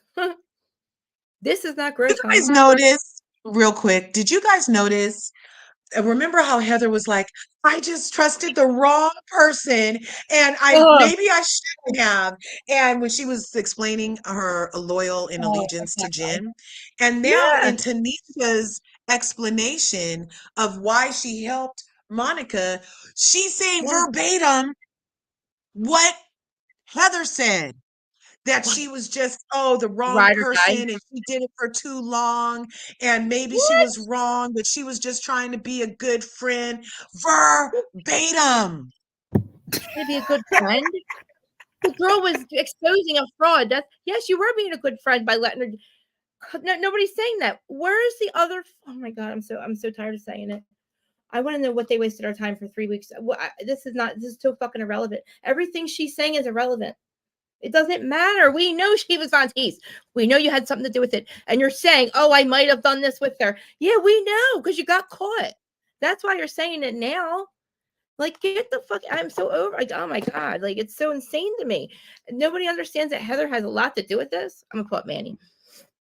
Sorry. I wish people who watch this show would wake up and speak for just screwed up again, okay? In my eyes, she screwed up again. She pisses me off with Black Eye Gate because we knew the truth, but you lied to HR, though, girlfriend. Think about it. What's going to happen now? When they said we did an investigation and you lied about a violent criminal, an actual violent criminal. Now, we don't have to say alleged because she gave you a black eye and she's an actual criminal who's very dangerous. So why did you let a dangerous criminal around everybody then, Heather? Think about it. Manny, hi. Hello. Hey guys. Hey, happy Friday. I'll go back to my quiet. I said my piece. Go ahead. The floor is yours. I want to turn my fan. My blood pressure's up. I'm turning my fan. So here's the thing. I think two things can be true at the same time. Okay. Is Monica iconic? Yes. Did she save the show? Yes. Did she make it interesting? Yes. But is she dangerous and a psychopath? Yes. No. Okay. This, as amazing and as entertaining as it was, has to be a one-time thing. Because this sets a dangerous precedent going forward. If what we're saying is that stalkers and trolls are allowed to be on the show, do you guys really think that the women are going to be comfortable letting other women into their homes, sharing their personal lives, sharing their businesses? I do. Yep, with I do. people who have done this? Can I point this out? Every show, every franchise. Listen, let me answer one question. I think she's going to be comfortable because she let Tanisha work for her. So. Oh, well, that's she's comfortable. That's good. And she protected a violent criminal. So yeah, I think Heather would be comfortable with it. So, yeah, go ahead. Super duper comfortable. They have all burner accounts, each franchise. So that theory is debunked straight away. Emmanuel, really, these people are doing the show for a reason. These are not normal people. These are people who have money and fame. Every one of these housewives have done it to each other. It doesn't matter. So let me try to understand the logic real quick. So what information did she leak? What information did Monty's mom leak? Well, it's like, okay, let me ask y'all this. Yeah. So y'all think it's okay that like she hid this from them, right? Like that she didn't tell them that she had this account. I don't think it's okay. No, I think she was scared. No, I don't think it was okay, but I don't think if that's the worst thing she did, is not tell them she was Jen Shah's exposer. They should understand that because Heather did the same thing. Heather protected Jen too. So what the fuck? Yeah. Why is she allowed to protect Jen, but Monica's not allowed to protect Jen? They had a cease and desist. They could not tell about it. But Krista, here's the thing: if it was about Jen, Why? It wasn't Remember about when Monica first came onto the show and she had that little meeting with Angie and Lisa and was talking to them about, oh, I knew Jen, blah. Why didn't she tell them, oh, I was actually one of the people that helped take her down. I had this. She kind of did. She said I was a witness on her thing. She told her she was a witness on her case. The I don't think and she the was other thing is an assist against it. the other thing is what makes Heather worse than Monica, and I'm telling you this now. She knew what Jen was doing. She lied for Jen. She received presents from Jen, and the presents what she received from Jen came from those people who she stole the money off. What presents? So in my eyes, she gave her stolen property. That's wonderful. Yeah, Now, my eyes, Heather is as low down dirty than what Jen is, because why did Jen try to get this poor girl to commit fraud and give her stolen property so she could get listen, we all know Jen is a bad person. We all get that. Yeah, but that's why she exposed her. Birds of a feather flock together. And no, Monica was part of that flock. With her anymore. She stopped flocking with her. Remember, she stopped flocking with her. I like that. Don't flock with me. You better stop flocking with me. She didn't flock with her. Remember, pigeons don't fly with eagles. I was about to say that, Monica. Pigeons don't fly with eagles. Go get your breadcrumbs somewhere else because you're no longer needed in Salt Lake City. Now look, I love Emmanuel. You guys should check him out. He has I know. Did he leave me? He breaks down the freaking stories over there. I love you. Like he does the most riveting kind of. He gets right to it. His energy is fire. It's hilarious. You guys should go watch it. I listen to his podcast. I listen to his podcast episodes before I do mine because I love his energy. Even though we disagree, right on. You would never know because we smile and laugh and like we respectfully disagree. Right. And I'm about to with Emmanuel right now because Monica's an icon. Monica's an icon. So I feel like he should be respected for bringing the criminal to the knees. That garners great respect, which is the definition of being an icon. When you garner great respect. And to a lot of people who are anti-stealing all my grandma's money, that was a really iconic thing. Another iconic thing is that I reckon in 30 years, 20 years even, when people are sitting around talking about Real Housewives of wherever, nobody's going to remember Heather Gay's inbred chin as much as they remember the blogger who took down the housewife to become housewife, you guys. Exactly. This is manifestation 101. We need to all be taking notes from Monica. Think about it. What you focus on, you get, right? You track it to attack it, right? All the manifestation techniques and laws of attraction techniques Monica used to conjure up her dream of being on this show. You guys, Heather's a fan too. Notes. But she failed, Curves, because she got caught. She didn't fail because she, in her live, they knew. She admitted that they knew because she said she told production on the way to Bermuda that she felt like Heather had this up her sleeve for her. She told production. Heather is the fake one. She's the one what's put on this party for her birthday party. Made out this is for her. It was Snyder in the corner in a jacket. Heather is an absolute hypocrite, and she's one of the down wives on there. She literally is. She accepted this from the robber. Basically. Okay, question for Curves. So you see her as an icon. I understand that. But one of so do you think that her not revealing the fact that she had this account, is that part of her iconic? You guys are literally going to hold on to that. You gotta hold your cards close to your chest. You gotta hold your cards close to your vest. I feel like you don't have to tell everybody. Like she didn't reveal anything about the ladies. Nobody's telling me. This then. Okay. If that's iconic, if her having this page and not telling anyone and keeping it a secret, that's iconic, then Robin Dixon is an icon for not telling people that Juan cheated on her and keeping that a secret. I agree. Well, damn. I agree that Yeah. not disagree. So Robin is an icon. So you're saying Robin is an icon? Well, with this logic, I'd say Robin was an icon. I can refute that. I can refute that theory. I can refute that theory because Monica Garcia was not in our face for 7 years playing marriage with a man on TV that said he wouldn't even be there unless it was for his kids. Yep. We didn't even know Monica Garcia. So for her, this to be her rookie season and not all of everybody's everything comes out their rookie season, it was iconic for her to be able to keep this under wraps, so to speak, and not have it brought out where all of them knew, but some of them did. Cough, cough, Heather. Cough, cough, Monica and their production people. But the only difference is that the reason Robin owed that to us is because it was part of her storyline from the beginning. Monica was able to come on her rookie season and have enough going on in her life for us to not even have to use this for a storyline at this point. This could have been, she could have said it her second season on her own and been like, oh, by the way, remember that little account? That's me. Maybe that's what she was waiting on. Because I feel like that was her plan.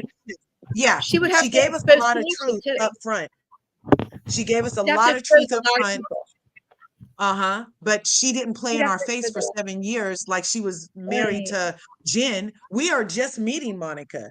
Robin played in our face with Juan Dixon, that they're putting it back together. Then she takes the marriage off the show. And then she takes the cheating off the show. But we've been in your life rooting for you for 7 years with this man, Robin. You owed it to us. That's why it's different. So for me, listen, Monica, Monica, they found Monica. Monica, she didn't have to apply on the show. I think they went for her. She had enough going on that just her being Jen's informant. You guys also you think that she went after Jen Shah? Did you think she wanted to be Jen Shah's informant? Do you think she wanted to be Jen Shah's person that didn't get paid? Do you really I'm going to say yes. I'm only going to say yes because the post that they put on Reality Von Teese 2, they added the FBI. They did @FBI on the post that they did on Reality Von Teese. That's what I'm saying. She knew. That's what I said before. I feel like she knew that there was a situation with Jen because she said a friend of hers contacted her and said, "Why are you working for Jen Shah?" No, she contacted that friend when Jen Shah was not paying her. Jen said, "Why don't you do this?" She asked her, hide $600,000 or something. And then Monica got freaked out and went to her friend, who was some guy who worked somewhere. He said, "Yo, that girl's in trouble. You should not be working for her." And that all blew up. And then she went and I guess did the recordings and stuff. But listen, if she exposed that, she'd have to expose Tanisha and everybody else that's all kissing Heather's ass and in Heather's face for the last year and a half or 2 years. The whole time. But this is also my thing. I'm sorry. This is my thing. I do agree. Monica is infamous at this point. We can put her down as an iconic housewife in her first season. I don't think anyone has ever seasoned. I don't think anyone's and even if this didn't happen, she would have gone down as an iconic housewife because the thing is, without most valuable player, for sure, because this show was saved by her. Go ahead. I'm sorry, Krista. She didn't plan for Jen not to pay her. You know what I mean? She didn't plan on Jen saying, "Can you go commit fraud?" And think about it. She was trying to get on the show being Jen's assistant. That Jen just happened to fuck her over. And she's like, oh, now she blew her shit the fuck up and made her stamp in housewife history. But so did Tanisha tried too. The only reason Tanisha's talking now is because she got caught by Heather. Supposedly, Heather figured it out. So with that logic, they both, and I feel like the other names that were bleeped out were other people that may have worked in low-level positions for other people throughout the show.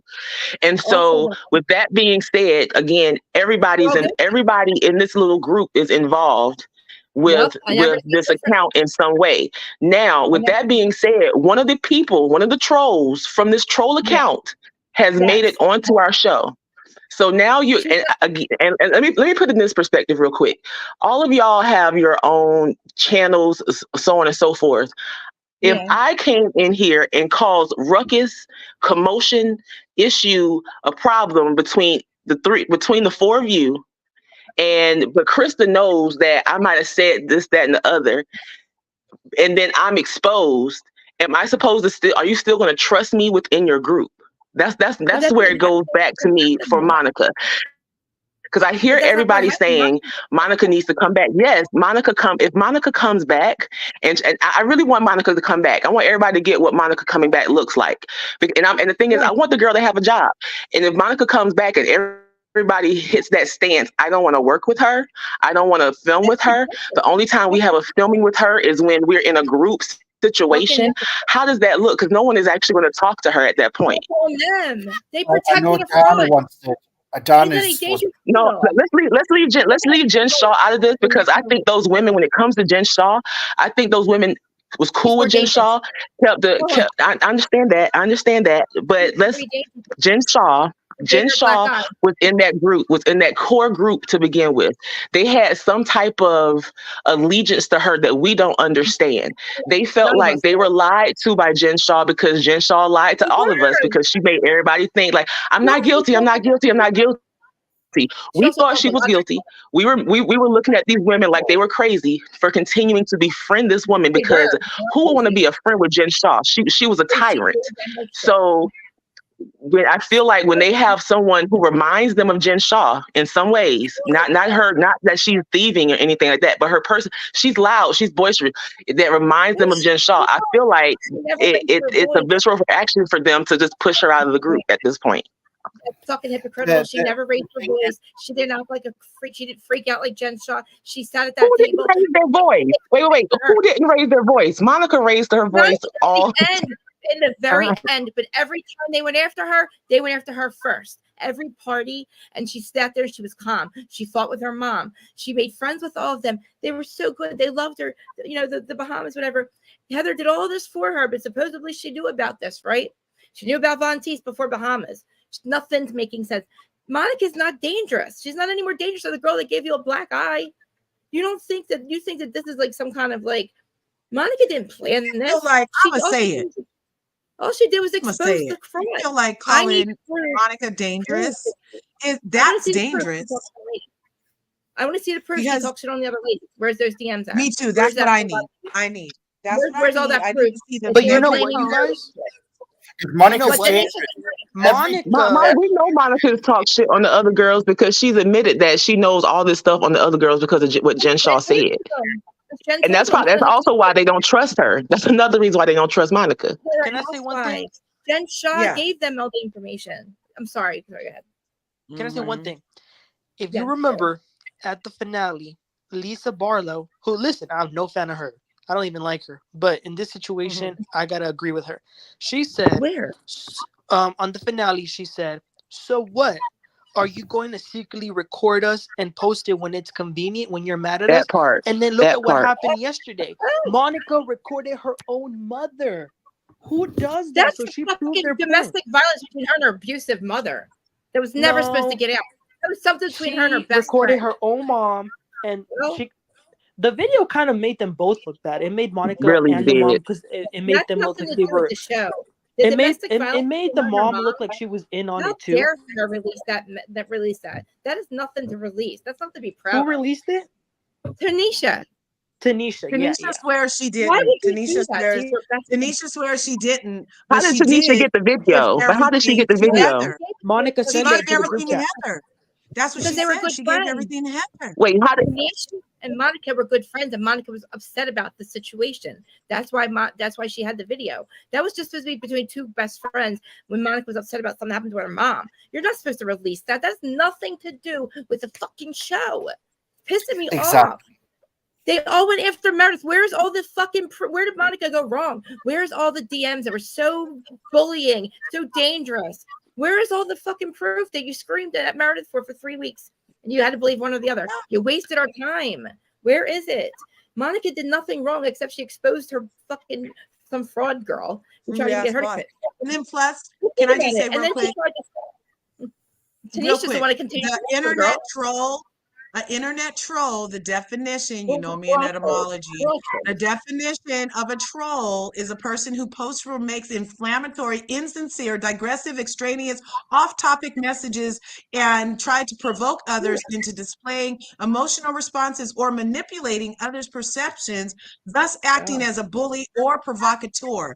When you are telling the truth on a person, that is not bullying.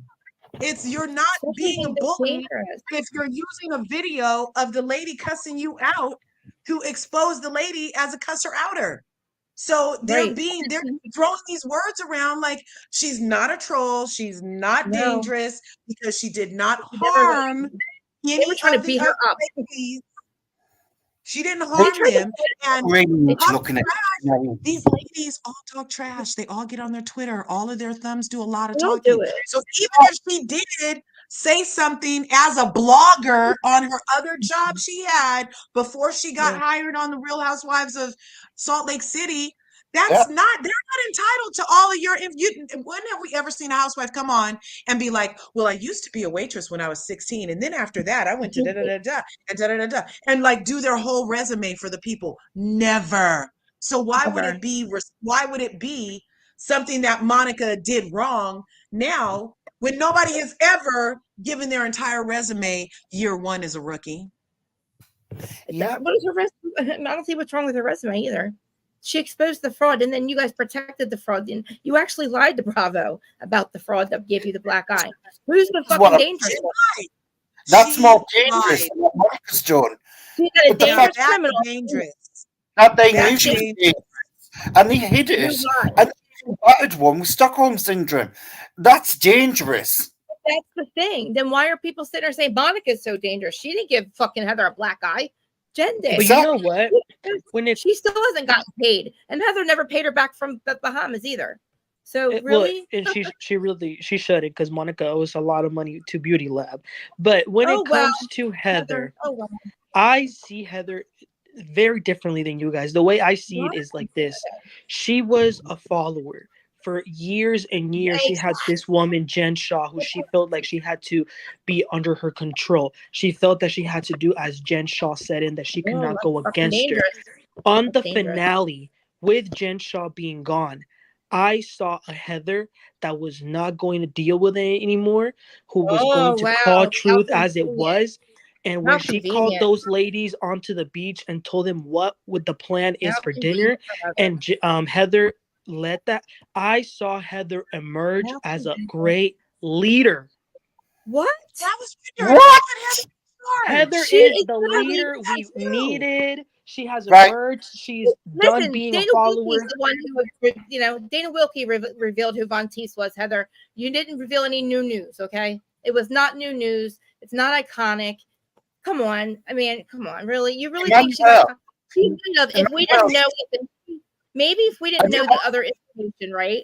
If we maybe she was for a long time. That's the point, Mademoiselle. They're playing in our faces. Heather had this planned.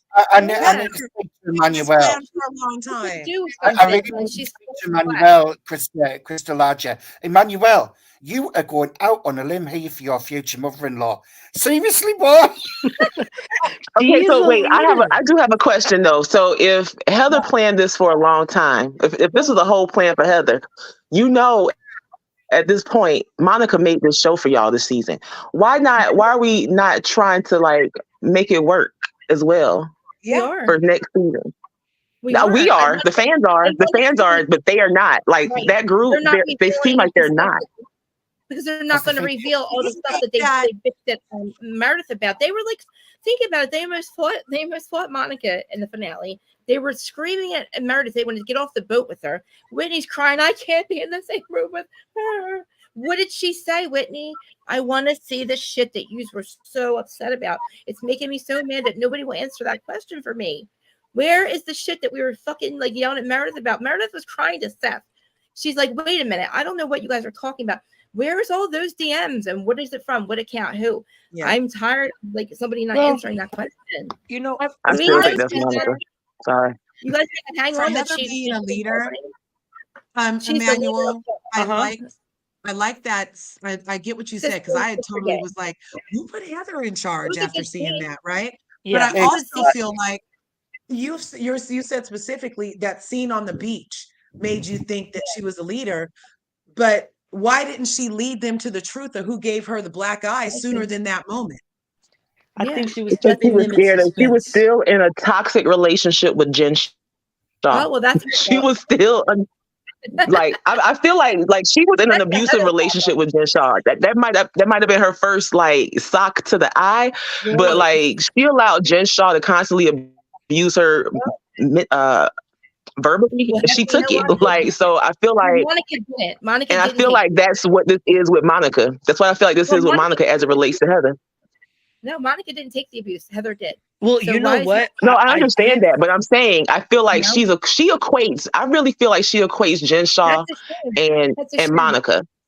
She tried to expose the girl who gave her a black eye. She tried to expose Jen the girl. Shaw entered the chat for immediate release. Did she really? Jen Shaw's team just released something 1 hour ago since we've been on.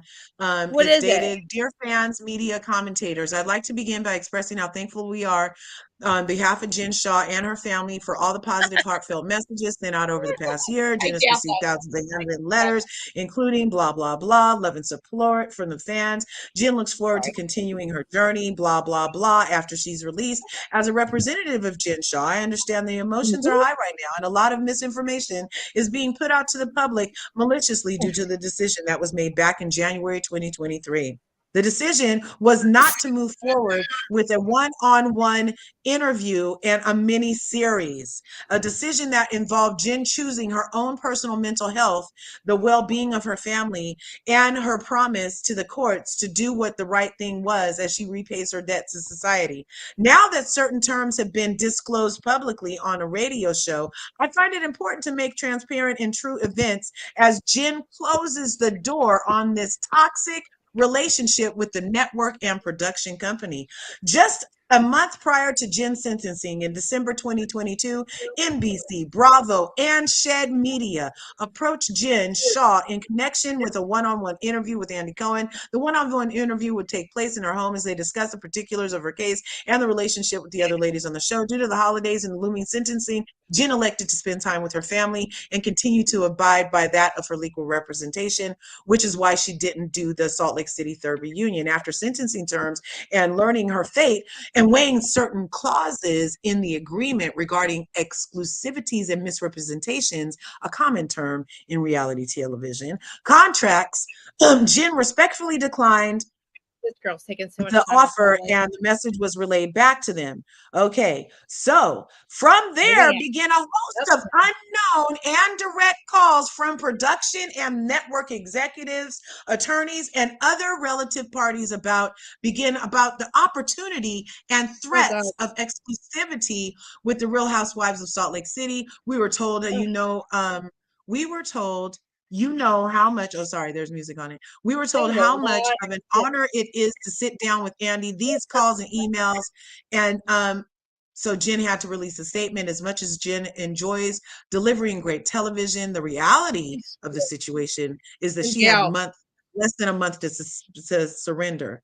Okay, since then, Jen has made a decision to decline further requests by executive producers over the last month, asking Coach Shaw to film for season 4, inquiring about her life in prison. They wanted Coach to film, you guys. The network and production company have worked overtime in their attempt to retaliate and bring down Jen. This example includes the individual that was given a cease and desist back in 2021, in which the production company, the network, were sent a copy at that time, allowing various guests to come on weekly variety shows involvement, even sending certain cast members to try to rekindle with Jen or a close family member in hopes of getting added video. Yes, since prison.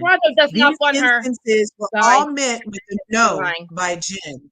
In due time, Jen will speak on her side, and we thank the fans for continuing in her court. So she's saying that this is all retaliation. What? I'm so confused. I'm so confused. She's trying to say that Bravo wanted her back, wanted to take her family back on the show last month over what? Over this? That's what she said. That's what she said. Find out.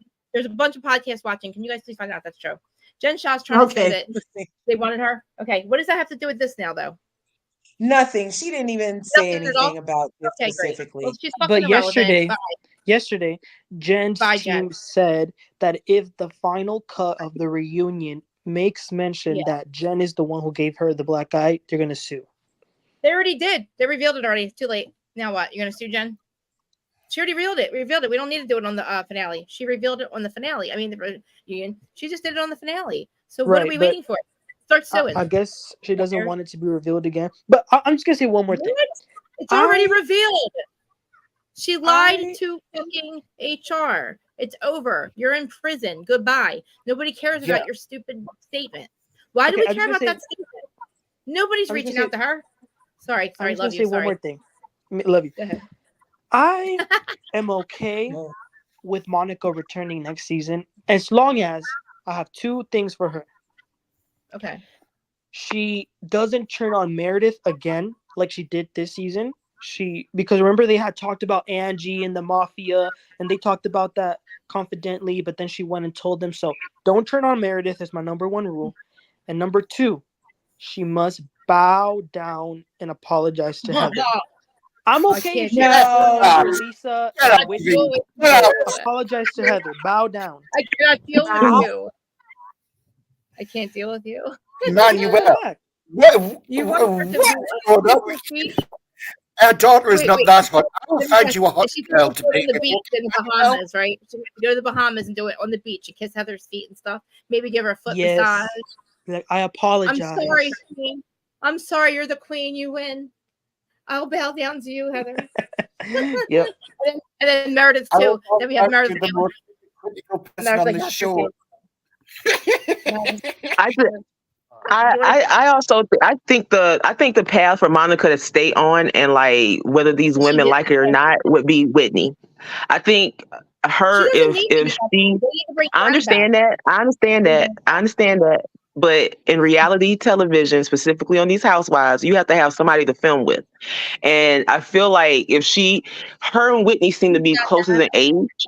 Okay. That's true. Whitney's fine. I could deal with that. Dana might be coming back. Dana might be coming back. She's close with Monica. And Mary wants Dana. What her name is? Dana. Mary wants to be friends with her on the show. So she'll have Dana and Monica actually forgives easy though. Like Monica's forgiving them. They're the ones trying to fight her. You know what I mean? They're trying to fight her. Like if they don't believe her or Meredith. I don't know. They believe Meredith. They don't believe Meredith. Now they believe, I don't know, whatever's going on. We don't even know what the crime is. But I mean, hey, like, you know, why not have Meredith? She could have, like, Meredith could have them on the podcast because she did sleep with somebody else, like, and she did cheat on her husband. You know what I'm saying? Like, there's room for them to be friends again. But I would say that they need to forgive. I mean, she needs to forgive them. They tried to literally fist fight her in the finale as she sat there and was like, okay. The thing is, I don't class Heather as bad. I don't class Heather as a bad mourner. I class Heather as a bad person altogether because she is the biggest hypocrite walking. She orchestrated that trip. She gave that girl a birthday. She gave that girl a birthday and then turned on her knowing what she was going to do. That is what you call. Does she really like the Mormon church? Kind of seems like she's running a Mormon church to me. I don't trust her in that group.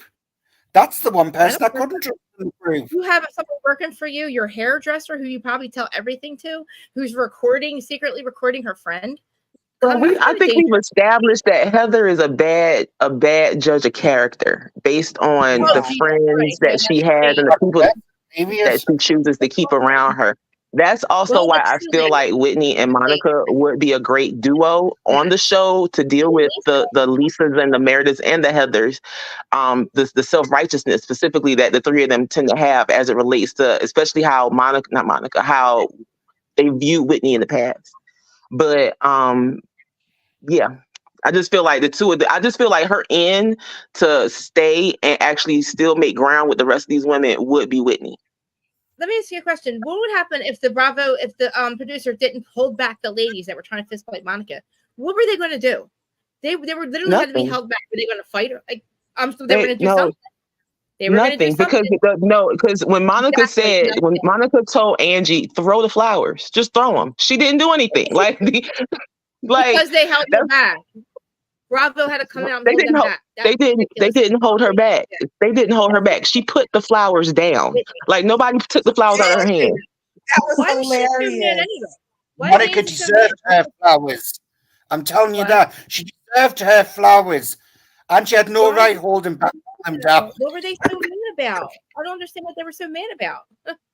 No, I feel like I've heard this before, them say this about the housewives. When they have arguments, it's not about what's happening in the moment.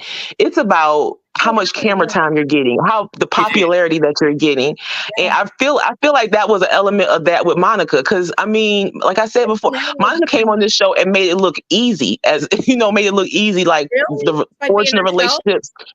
Right, exactly. And she made it look easy, and it's possible for those women.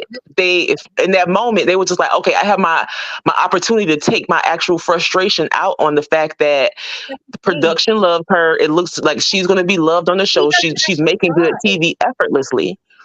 She doesn't have to try. She's got a storyline that we don't. She's got a whole past and a storyline. She didn't have to make anything up.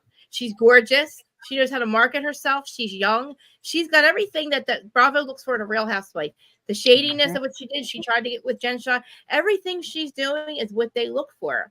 She's not anywhere. And she doesn't even need money. Huh? They are. And she doesn't even need money because Bethany Frankel wasn't rich her first couple of seasons. She was a struggling right. She was not. She was Kyle's baby. And the people who were with Bravos and the Housewives since then, that's what we see. That's what we see in Monica. We see what she could become. Like you might want to classify. Yeah, we see what she can become. But listen, they already have storylines. They're acting like their lives are so perfect. They're not going to let us in their lives. Monica actually let us in her unperfect life. The rest of them are like, oh, my marriage is perfect. Oh, my marriage is perfect. You know what I mean? We got Whitney acting like her marriage is not, and then it is, it isn't. None of them let us in their life for real. Monica's the only one that literally let it all out and had no choice because her mother revealed stuff about her, that her best friend revealed stuff about her. It's crazy. Yeah. They're all so jealous of how she doesn't even have to try. She literally why do people feel entitled to all of Monica? Like, she gave so much. She told on herself so many times that people act like she was responsible to share this also because she shared so much other stuff. And I don't feel like that's true. That doesn't have to be the case. I can give you what the fuck I want to give you. And what I don't give you, you don't fucking get. That's how it goes in life. I mean, shout out to Karen Huger. Like, she gives you what she wants and makes the rest funny. So yeah, like a good housewife know how to give you enough to keep you off their back. Right. Monica was trying every single one of those women. She was trying to be friends with them. She was having a good time in the Bahamas. Yeah. She was enjoying her time, her birthday. She was trying to be their friend. She really thought that they were going to be like, I enjoyed watching them be, have her birthday and they do that stuff for her and make her feel special. They were doing that stuff for her. Like, they wanted to be her friend. So she was trying to be their friend. It's not. But my question to you, Krista, is I'm going back to what I said before. All four of you being bloggers, like if you have your own blog, your own successful thing. If I then come in, finding out or knowing that I might have tried to mess one of your fellow bloggers up, but I'm coming into the group, you don't feel like I'm infiltrating your group to be an op? Like that's how I would feel. I put myself in the position of let me rephrase that. In this situation, I'm putting myself in the shoes of these women. I'm not putting myself in the shoes of Heather Gay. I'm putting myself in the shoes of Lisa, of Meredith, and of Whitney. Like, because let's say Heather knew ahead of time. She was the only one who knew ahead of time. Like, if I found out this is an op who's been talking about the other one, she has video of this other one, whether she said it or not. Like, there were things said about me on a Twitter page. Like, I'm looking at you questionable. Oh, I see what you're saying. You're saying you come for one of us, you come for all of us, type of thing, right? Listen. Because my thing is, you're now in our group. So if I'm the bad guy, if El Michelle, me as the bad guy, if I see that you're starting to come after Krista, knowing that you've done this to Larga already, like, no, let's go ahead and nip this in the bud because we saw this before. Is LRGA in jail? Yeah, I get that totally. I would no listen, no. Because the person that she went after, the friend group, also screwed a bunch of them over, is now in prison for lying and hurting them. She didn't screw over anybody she screwed over the same friend that they literally don't want to fuck with anymore. The same friend. It's not like she went after all of them. She went after the friend. I understand that. You know what I mean? But I would listen if it was LRGA and say LRGA Jen Shah, and you're coming, and I'm like, I'm like Heather or something. You're Monica, right? And you got screwed over by LRGA, and then we found out I was protecting LRGA. Of course I would. She's my friend. I'm protecting LRGA. Then I find out she's been lying to me this whole time. Gives me a black eye. Goes to prison, and I'm like, okay, I'm so sorry that she screwed. I would be upset with my friend who screwed you over. I'd be like, dude, LRGA screwed you over. I'm so sorry. Like now I see why you did that to her. I would literally be like mad at LRGA for doing what she did to us, and then like you too, and you trying to come into the group and going, I had to expose her, she hurt me, and we'll be like, yeah, she hurt us too. Think about it. But it's like, but she did not come into the group like that. I find out about you at the end of our not at the end of our friendship, but after months of us having this friendship, I found out who you are, and me, Monica. You find out that I also. What I'm associated with has also talked ish on you, on Candor, on Emmanuel. Like, it's not just LRGA, it was everybody, but you might not have gotten the same brunt of it. Like initially when you first hear that, girl, get out of my, like you came in. I didn't see proof that like anybody else was talking. See, I didn't see proof that LRGA or like you were talking shit on everybody else, just LRGA. I haven't seen proof that you were talking to my friends. You don't see it, but the thing is, in the moment, let's just say in the moment. Okay. I get it. Okay. I know what you're saying. It's like right. If you say it like looking from the outside, I understand exactly what you're saying. You wouldn't want to snitch no matter what. You don't want to snitch in your group. Like no matter who she snitched on, it's like having a snitch in your group. I see what you're saying. Like if her as a friend, she cannot have any electronic devices around me. I'm just being real, but that part. Yeah, but I mean, is everybody else doing things wrong? Like, it's not like the rest of the girls are like doing anything wrong. They're partying with her, having a birthday party with her, trying to dress up, doing theme parties, shaking some, like trying to make, cheese or what is it, bread, whatever they're trying to make. Oh, they were making butter. Mm-hmm. She's like, for every time Heather's like, you got to forgive Lisa. She's like, okay. Her mom tries to expose her. Like maybe she lied. I don't know. Like, I don't know what happened with her dad, but like, there's a lot in her life that like we could have like really focused on other than the fact that she exposed the one person who we know has screwed everybody over, hurt everybody, lied to them, beat them up, made them fucking scared, made them anxious. They admitted that with Jen lying for Jen, they said they were all so anxious every day. They were literally on eggshells when Jen was around. So literally, like, how do you think Monica felt this whole? She was probably, I would be scared to tell you that. Like, I don't know. I would kind of be scared. Like, look, I'm in this friend group now. Like, we all got screwed over by the same person. I agree. She should have told them in the beginning. But then Heather not saying anything. Heather should have understood about Von Teese. Why? She protected Jen too. It's crazy. Like, it's the girl. All she did was try to expose her. And I don't think anything ever came out of, I don't know. Like if the other ladies, I would want the other ladies to say, I need proof of what Monica did. What did Monica say about me? Where's the stuff that you, I know, like bankruptcies with Angie? What was it? Like, what were they screwing Meredith about? Bankruptcies with Angie and something about like, I don't know, everybody else's marriage. I don't know, whatever they were saying. And like, Meredith, you're behind that account.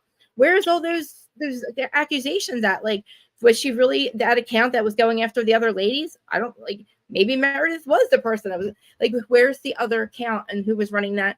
Who was getting blamed for all that, yelling at Meredith? They were going to end their friendship and you couldn't believe her or me, her or me. I got a timeline and this one, I believe her. It's like, what are we trying to believe? I don't know what you led up to this moment and you're still not showing us what we were believing them for. Like, where's the DMs that Meredith supposedly sent that we believe Meredith? Or where's the DMs that Monica supposedly sent so we would believe Monica? Where's the proof, Heather? Where's the ones that Monica said? Where's the ones that Meredith said? I'm confused. All I have ever seen so far is shit about Jen Shah. Think about it. And talk shit. Like, yeah. I'm sorry, I'm going to have to go. I've been on here ages. I've got stuff to do. Sorry, but I will say on my last note. I want Whitney to go and sort her marriage out and change some butter with her husband in private. and not put it on screen for us to see. His business is trouble. And I wish Heather would go and change some butter, and then she might lighten up and stop being so hypocritical and manipulative, doing what she's doing. And God save Monica. The girl should say something to Heather. Maybe she should get a warning for lying to them. An investigation about somebody who is a violent criminal. She lied to them. She lied to them. But no, it's been great. Being a secret blogger much more excited than making tequila. Come on now. It's been great chatting with you, Krista, as always. Leah, I love hearing when you've got opinions. I love it. And Candor. And LRGA, you know fine well. Just wait, L, is that L for Leah? No, it's for Lori, but I know he's talking about me. It's fine. My L is for Leah. You said, I was like, who's Leah? Sorry. I know he said Lisa, you and Leah. It's Lori. Lori, sorry. I'll get it right. I can apologize. Sorry about that, Lori. I love you so much. And LRGA, you know fine well where you stand with me. We think too alike. It's unreal. Yeah. As for little Emmanuel lusting after Heather's daughter, protecting his mother-in-law. Come on. Mother-in-law, wait. You wouldn't marry Heather's daughter? You wouldn't marry Heather's daughter? Who? Wait, how's Heather your mother-in-law? I'm confused. Which one do you want? The oldest daughter. Really? She's cute. Yes, Emmanuel. He went off Meredith's daughter onto Heather's. He's going through these daughters. Heather'd be a cool mother-in-law, don't you think? Heather would be a cool mother-in-law. Like, she's a cool mom.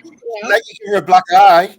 I don't even know how that happened. Like, did she deck her? Like, they were drinking from morning to night. Like, how did she give her a black eye? Did she accidentally kick her? Were they wrestling? Like, she had scratches, remember, in her arms. Yeah, she had scratches. Mm-hmm. Oh my God, you're right. Mm-hmm. Wow. Anyways, maybe Jen got blackout fighting drunk. Candor, have a good one. Have a good one. I'm trying to get out the room. I'm trying to leave. All right, bye. You know where I'm at on IG. You've got me IG now. In my you know I'm on IG. And Krista, will you answer your bloody messages? I'm going to check them as soon as I'm done.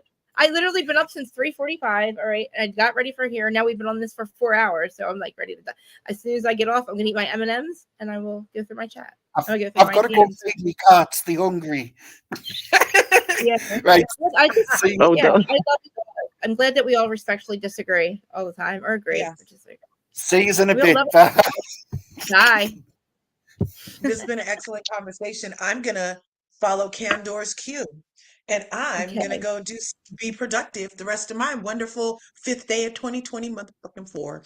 And I want you guys to all be brilliant. Shine your light.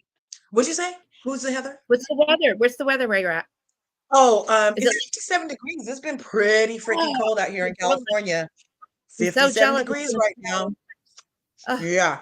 And they said we're going to get a blanket of snow in the Sierras this weekend. They said cancel your plans. Oh, wow. Because it's supposed to snow a lot out here. But yeah, you guys be brilliant. You guys can have to be anything you want. And if you want to be a secret blogger and not tell anybody, it's your prerogative. You don't owe anybody nothing. You don't know them. People got to earn your access. That's what I'm learning is access is the real power. And the more people know about you is power over you. So that's Monica true. Actually did a little good by not giving them everything up front and left them spinning with these other things that maybe people knew because she was protecting herself. And I feel like she may have totally eventually told the ladies, like you said, Krista, she spent many episodes trying to get in with these ladies and build relationships from what it looked like. They were busy judging her many of the episodes and didn't let her in. So when was the right time to tell them that, oh, by the way, on Reality Von Teese, when was that going to be? Because honestly, they were judging her for the other stuff already. You know what I mean? They're always mad. Yeah. So I just feel like she may have been telling them the next season.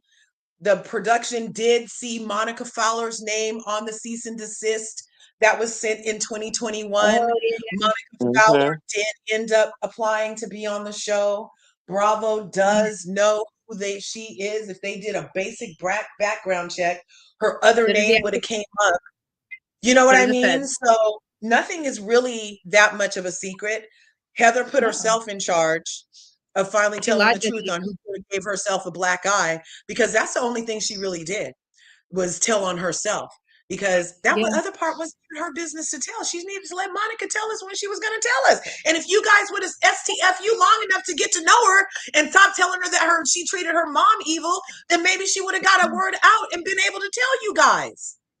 She was always the bad guy, no matter what. Always. Everything she did, it was horrible.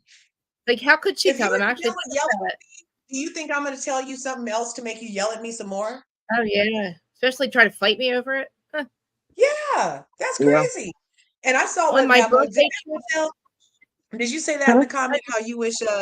I wish too. I wish Lisa would have got to Monica, and I would have loved to see what happened. I would have loved to see what happened the closer she got this time, because Monica checked her the first time she put her fingers in her face that time. So this would have just been a whole backed up quick.